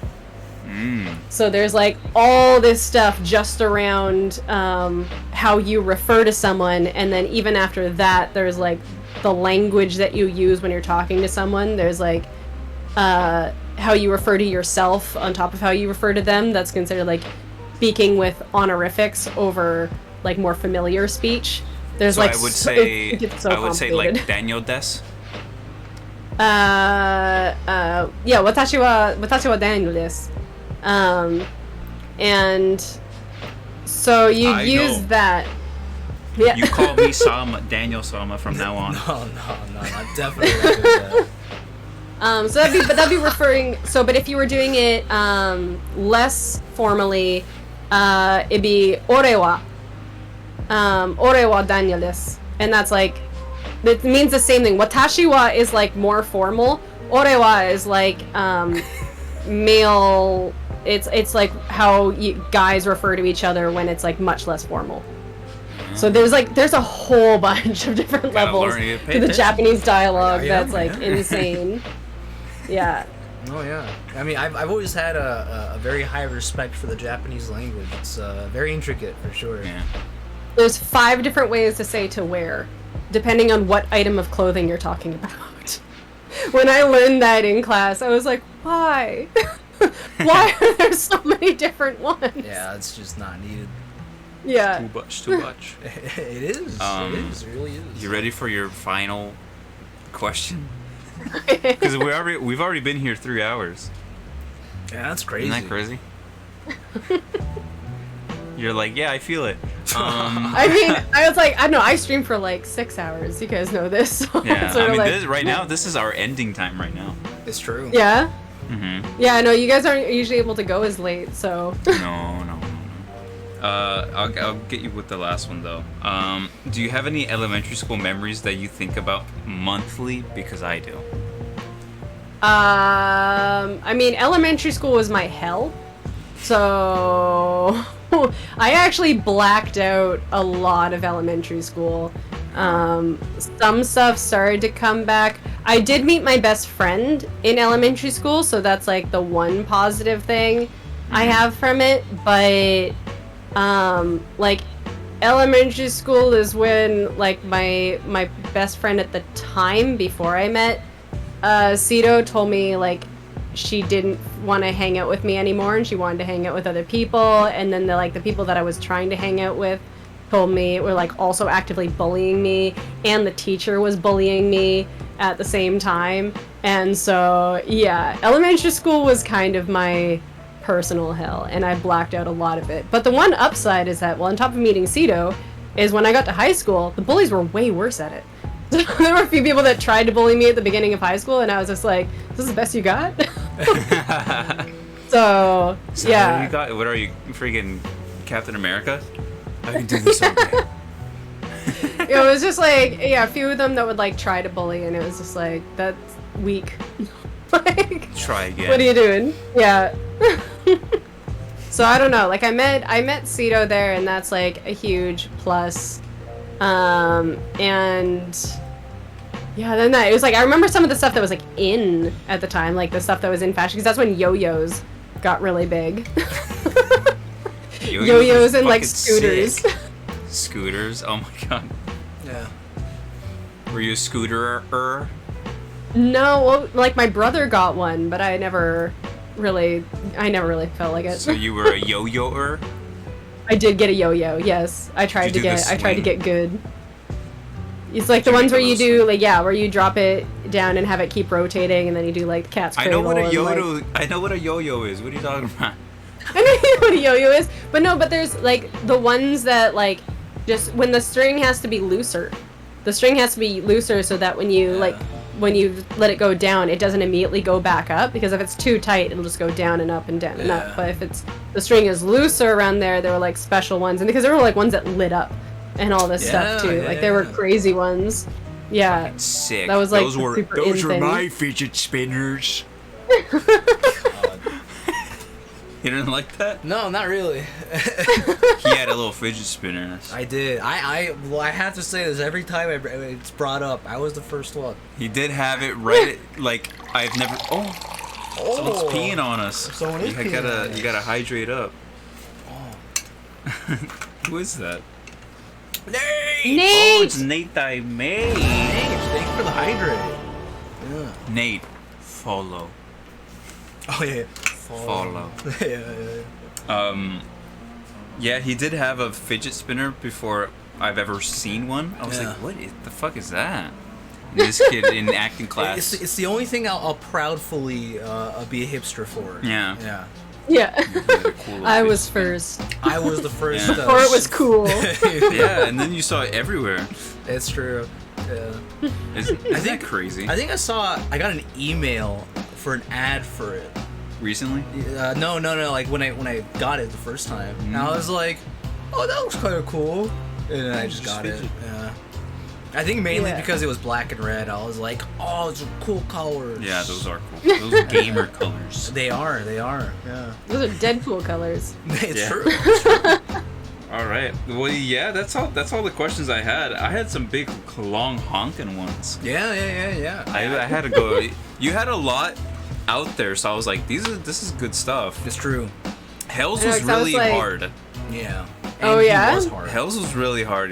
Because he doesn't. If you, I was watching the interview again yesterday because I like to do that. Like I'll be like doing something and I'll watch the interviews, but he's so modest. He doesn't talk about himself at all. So Yeah. you have to go into the archives and go find things. You have to go into a you have to go Wayback watch the Machine, videos. You gotta hack into his computer. Yeah, you find really- files. Yeah. Yeah, I wasn't sure if you'd Googled my name because I was like, I did. Any of the newspaper articles? No, no, I didn't see any of those. I went on IMDb and then your website, and then your about section on here on Tweesh. Did you find my MySpace? No, I didn't do that. I did go on your Instagram. I didn't know. I was just scrolling. I was like, there's got to be like some talking topics on here, and there was 2 of them, I think. Definitely the one with Troy Baker and Nolan North. I was pogging. It was like late night, and I was like, what? I was so jealous. I love those guys. I Yeah, wanna be they Troy were- Baker so bad. It was great. I couldn't believe that. I was like, I got there and I'm like, oh my god, the lineup's gonna be so long to meet them. And it was like, yeah. We got through that lineup in like less than 10 minutes. That's crazy to me for sure. I Yeah. imagine, especially at like a fan meetup, they would have fans, you know? Yeah. Well, it was just because, yeah, like I said, it wasn't like a specifically for video game. Oh, yeah. Like, so a lot of those, they were kind of like off to the side. It was like all the main actors and stuff that were there were in like their section with like huge lineups and stuff, and they were kind of like tucked off to the side, which I was like, this is insane. Yeah. Like, how do you bring in Nolan North and Troy Baker and not hype the fuck out of that? Yeah. It's not, I mean, what was it? Just fan con? Hey, if you're a fan of anything, here you Fan go. con. Well, I guess, It's like they prioritize Fan Expo. yeah. Okay. Yeah, there's like the first fan expo was in Toronto, and that's like the biggest convention in Canada. And so they open like the Vancouver location as like the secondary one. So it's not as big as the Toronto one, but yeah, there's like they just did Fan Expo. That's like our only big one. I mean, it's like going to Emerald City Comic Con or Dragon Con. Those are all kind of the same, where they're not like really specific to a single thing. They're kind of general. So I find there is sometimes less content when it's like that, just because each individual content is stretched a little thin. That's why I really liked going to PAX. Going to like PAX Prime was so much fun because it was just like, it was specific to video games. There were so many like different things to do, and like each thing was like huge. Like I was there for the Dishonored 2. I was there when it was like Dishonored 2 was about to come out, and like the stuff that they pulled for like hyping that game was insane. Like doing they had the whole section where you could walk through where they make like life-size replicas of some of the things in there that was like so Dishonored? detailed. It was for Dishonored 2. And so yeah, they had like life-size replicas. So that'd be Bethesda, I believe. Yeah. And they had like a clear computer screen, so that it was like just a screen that you could see through, but it was also a computer. So there was like replicas of the weapons that were behind the screen that you could see, but you could also interact with the screen as it was like an actual touch computer that was clear.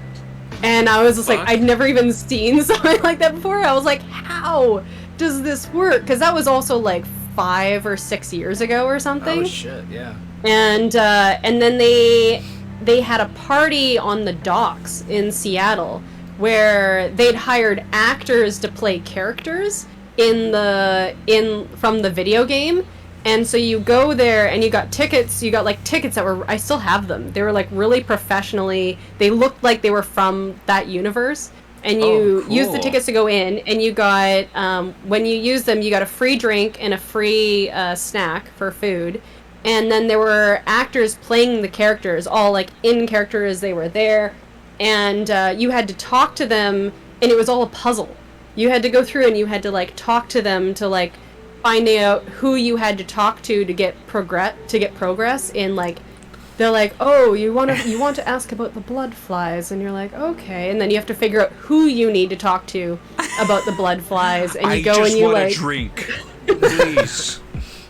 And then you like blood vials. and then you like you go and you like play a card game, and then if you win you get added lore. And like my friend and I got there pretty late, so we didn't have a chance to like win, but basically the first few people that figured out like that got to the final destination of the puzzle, that figured it out, were one because that was when the PS4 came out. So people got like a free PS4 and shit. free like that was it the three which one came out then? One of the new Xboxes that came out with that. Xbox One X exclusive. That's It was That like one, for sure. it was like those that were like people were winning free like full consoles if they got to the end. Crazy. And so Probably an Xbox One. yeah, it was fun just like going there and hanging out in that and like feeling like you were part of that world, but yeah, they really pulled out all the stops for those. So I really want to go back to PAX Prime at some point. That sounds cool. I remember one of my first Comic-Con, they had an obstacle course in front of the con for Assassin's Creed, and like if you finish it, you get to do a leap of faith. But how is that reward? That's terrifying. Yeah, like it was pretty high up. This is like 2-story maybe. Oh Nice. shit. Yeah, like I really wanted to do it, but then I was like, what if I fall and I look stupid? Because I had a little Spider-Man on suit, so it's like I'm gonna be a viral video of a Spider-Man just eating shit. Yeah, There's a bunch of those. Yeah, you can't do that. I can't do that to myself. You'll be added to the cringe list. comps. yeah. Yeah. I don't want that to happen. 50 minutes of fame. Yeah, no. I'm good. Yeah. Yeah, Comic-Con's a lot more. I'm sure back in the day it was awesome, but now, I mean, it's still cool, but it's not. It's like everything. It's like you got movies, you got TV, you got video games, you got comics. Well, when I went, it just like every booth just felt like a huge like sales pitch for something. I'm just like, is this what Comic-Con's about? Just to sell stuff? Like, I guess, yeah. Yeah, you just go in and buy stuff. Yeah. Well, I've only been once, so. Yeah, I've been a couple times. It's cool, but then you got That's those what Fan weirdos. Expo started to be. Like Fan Expo, like I just kind of came to realize that I was like, oh, okay, so if I'm paying to go to Fan Expo, I'm essentially paying to get in to pay more money. Yeah. And so once I kind of realized that, I became extra picky. Like I haven't been to Fan Expo for a while, like mostly because of COVID, but even when they would announce it, because it's cheaper if you buy the tickets in advance, but I'd be like, there's no point, like, if I'm going to see a specific actor or something like that, a lot of the time they'd like cancel at the last minute and stuff, and they don't give you refunds if that's the case. So I just kind of went, no, I'll wait till the last minute and then maybe buy a ticket for like a single day and that's it. So yeah. Yeah, it's a lot of the times at Comic-Con too, it's just like just people just shitting on your cosplay, because they give them out like on radio shows, like they just like hand them out. It's like for everyone. It's fun for the whole family kind of thing. Yeah. It's not so much about generalized for comics anymore. Yeah. So like the people would just be like, "Oh, Spider-Man, can I take a picture?" It's like, "Sure." It's like, "Oh, well, where's your mask? You can't have Spider-Man without his mask." Or it's like, Sorry, "You're not no doing picture the pose. then." Can you do the pose at least?" It's like, the Yeah. fuck, man? Who are you? Yeah, like they don't realize like you're not getting paid to be there. Like you think you're not an actor there. You're Just there to weird. enjoy your time. Yeah, they're just very mean. Yeah. It's I quite know, the they- spectacle, but they're mean. Yeah, it gets back to like the hierarchy within the cosplay community, trying to like the people who feel like, oh well, like if you're doing this and you have to do like more. Yeah. It's just like it's just here to have fun, man. Yeah. Like, Yeah. what you doing? Yeah. I was trying to see if I could find that video of the touch screen, Oh, that thing. but I don't found remember my how map. long ago it was. Lynn, do you have any more questions for thy lady rogue? Yeah, I had one. I guess I can ask it now since like we're kind of towards the end. Yeah. I had one when we were talking about cosplaying. So when you're like working like or like gonna get like your cosplay ready, does your mind ever like go to other cosplays that you would want to do in the future? Oh yeah, like I have a whole list of cosplays that I want to do, and I'm just like, I have no idea if and when I'll ever get to it. Like mostly just because like money, you know. Like if money wasn't an option, I would have ordered so many costumes. I would have commissioned like so many. But it's mostly that like comes into play that I'm like I can't afford to get that much stuff. I even have like half of some costumes, like things I've bought. Like, especially, like, wigs that I've bought to do a cosplay in the future that just, like, hasn't come to be. Yeah. Like, I really want to do, like, an Andrea from Reboot cosplay, and I have, like, the turquoise wig for it, but, yeah, I just don't have the rest of it, and I would probably just commission, because I'm like, I could probably make that, but I'm like, no, I wouldn't waste the time. I'll just pay someone else to make it. So do you have like a dream cosplay that you would like just love to do, just take a lot of resources to pull off? Dream cosplay, like the Siri one will be really cool, honestly. I'm super excited for that one. The Rogue cosplay was really kind of like my main like cosplay that I always wanted to do, just like to be her constantly is what I like wanted. And so when I got that costume, that was kind of like done. Main costume out of the way. And so now I'm just kind of like really keeping an eye out for that wig so that I can wear it again and have it make sense, because otherwise I'm just wearing her bodysuit but without the hair. It doesn't make sense anymore. Yeah. So yeah. But you could remember, the cosplay is what you make it. You don't have to have the hair. But I need the hair. I know what you mean, because I like to be, it's like meticulous. I need this, I need it like that, I need the props. That's how I am. Yeah, like it when has I was to be Nathan 100%. Drake, I had the little book, I had a pen so I could write, I had like a map that I printed out, and I like burned the edges and stuff. Like, yeah, I had a rope, I had a flashlight, I had it all. I know, even like every every little prop. Yeah. It was cool. Every little prop just means so much. Yeah, it elevates. Yeah. Oh yeah. The little stuff. And dirt. Yeah. Dirt. Putting dirt all over you. People thought I got beaten up. They were like, that's what you happened? use makeup, not actual dirt. No. I woke up early. I wet my backyard and I rolled around in it, and I went straight to Comic-Con just like that. Yeah. He told me he spent like 3 hours just spitting on the ground. Yeah. Just making sure it's all wet. Yeah. Why are you shaking your head? It looked awesome. Because you get makeup. Yeah, I'm sure, but it's dirt. You were covered in dirt. Yeah, I'm a method actor, okay? It's a level of authenticity that's unneeded. You get makeup dirt. No. I put dirt on me. Hey, but real dirt's free. Yeah, it's free. Yeah, that's real true. dirt's free. Yeah. The germs are free too. No, it makes you stronger. Yeah, yep. All right.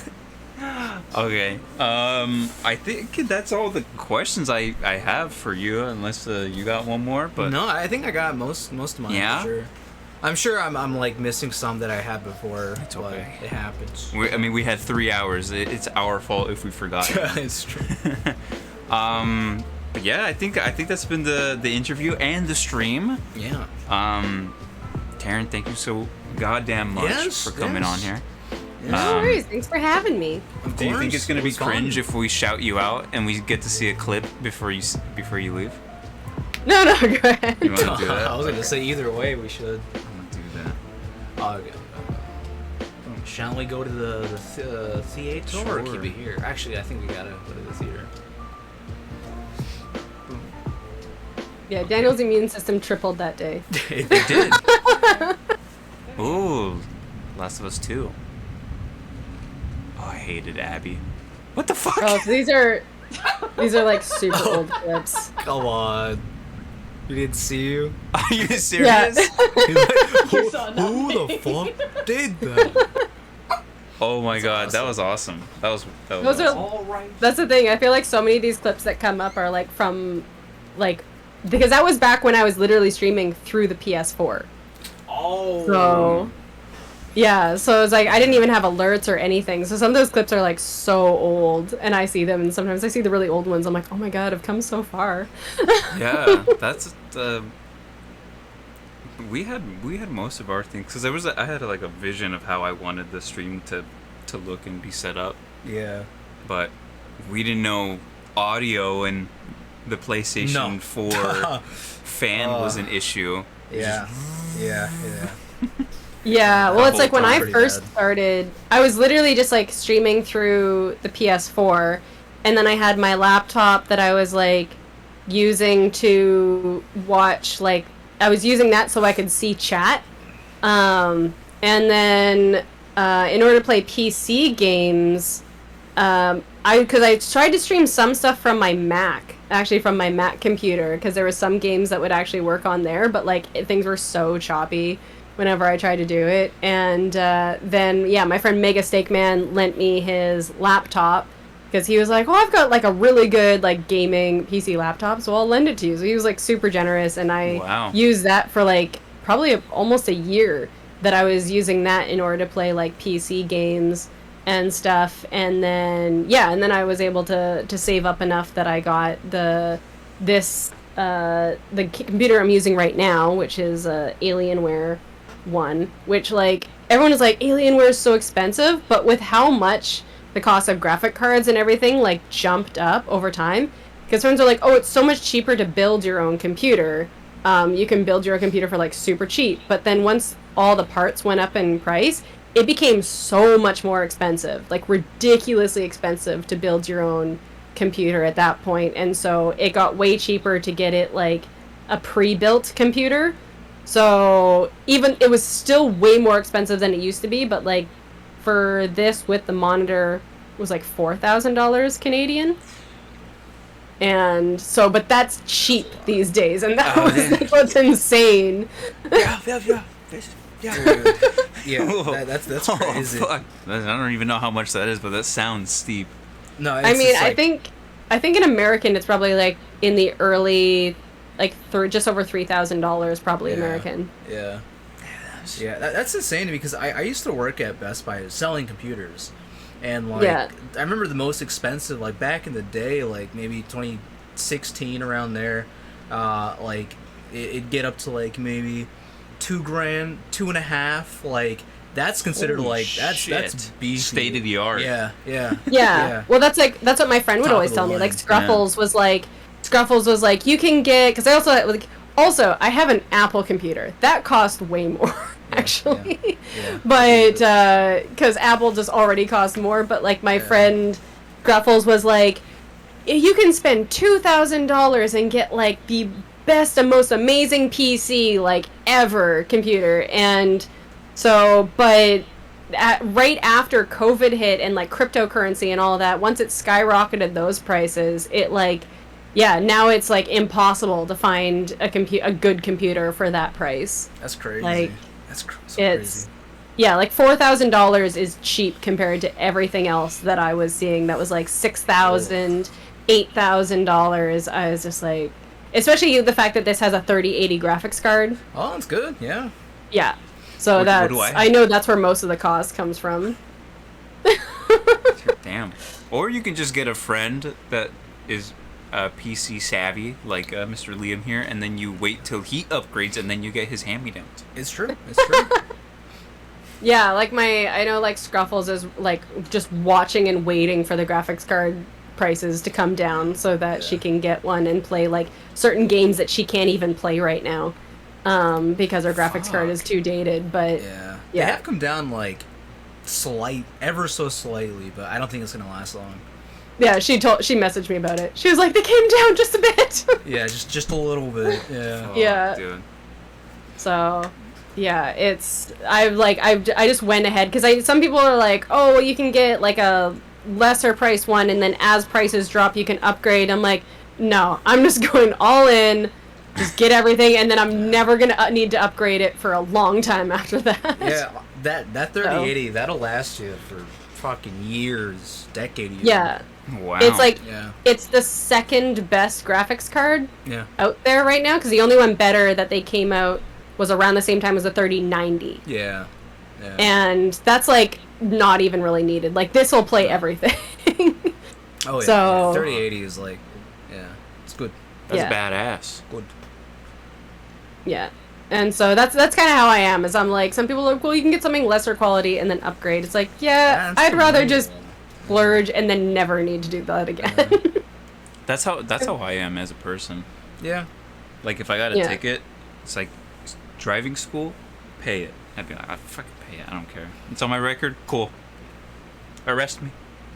I'm gonna pay it. Take me in. You forgot your cuffs? Yeah, no, fuck that. I've never gotten a ticket. Yeah, I don't think. Knock on wood.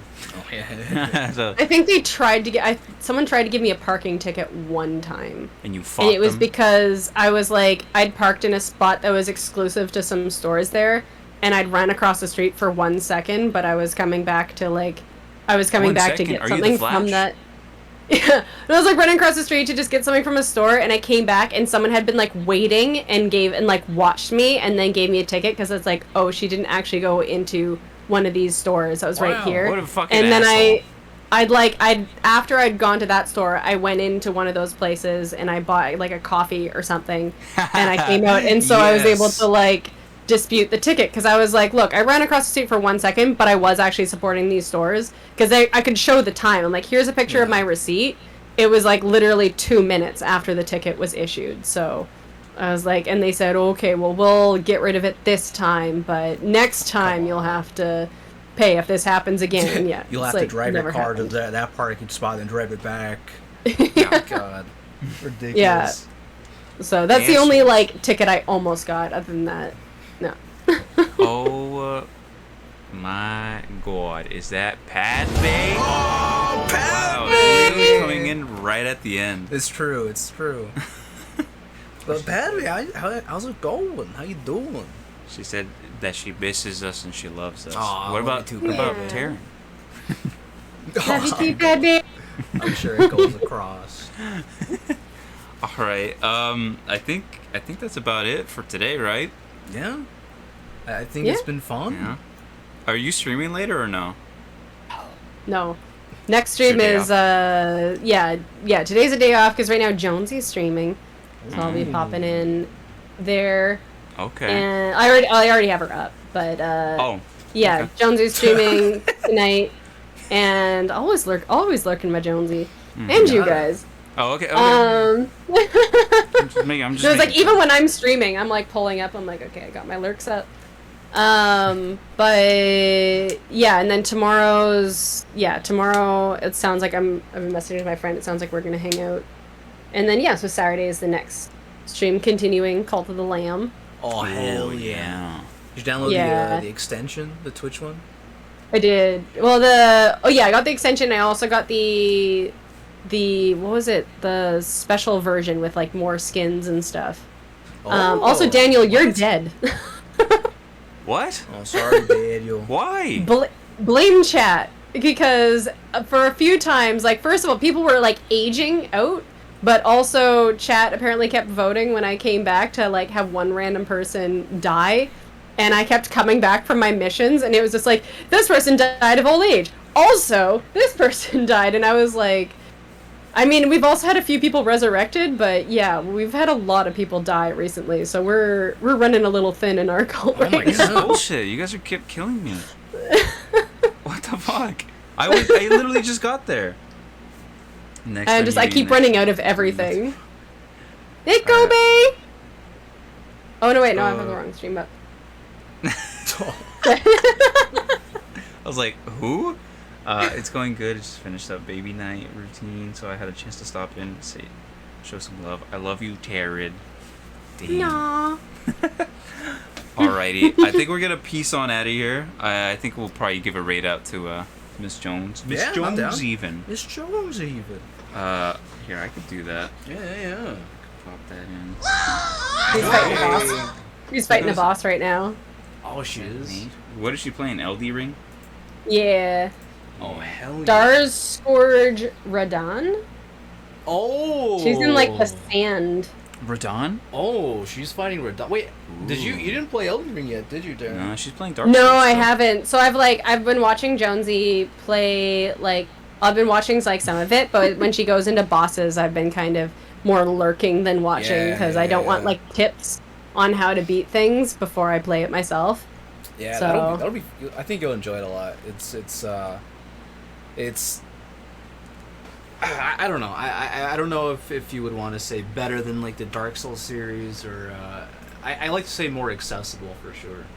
I mean, I know the controls are going to be way better. Like, Yeah, I oh, was yeah. talking about that last stream, and I was like, guys, I can't wait to have a dedicated jump button. Yeah, Oh, you're gonna That's have to like wait a what I'm while. most excited about. yeah. But we have, because I only have one boss left in Dark Souls. So once we beat that, then I'll be jumping to Elden Ring because we're on the last boss, and I was trying to beat him last night till almost 4 o'clock in the morning. But You got it. At you least got the it. song's good, right? the song's so good. But yeah, I got him down to like literally just a sliver of health. Like one more hit, and he would have been dead. And I jumped back and tried to. I thought I was far enough away, and I tried to drink some Estus, and he just went shank Yeah. right in my face. Yeah. Shanked you. He did. Yeah. Okey-dokey. Alright, we're gonna go ahead raid Miss Jones. Terran's friend, our friend. Yeah. Mostly my friend, because No, no, she no. likes me the most, No, but no, it's all no, good. no. Now, it's all good.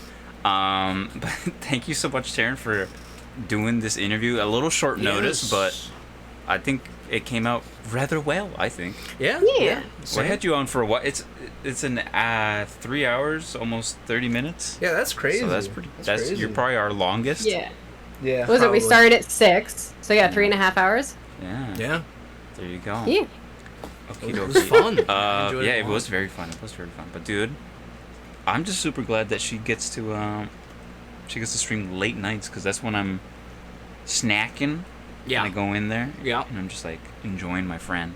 Yeah. Yeah, but that's you know, that's you want to say it, Terran? Unrelated. Yes. That's right. It was. Yes, it was. Kind of. I was trying to set it up, but I didn't know how. And god damn it, Hells, you I came know, in I just right saw- at the I end, you just saw. bastard. We love you though. Love you. Els. Thank you guys. We're gonna raid our girl.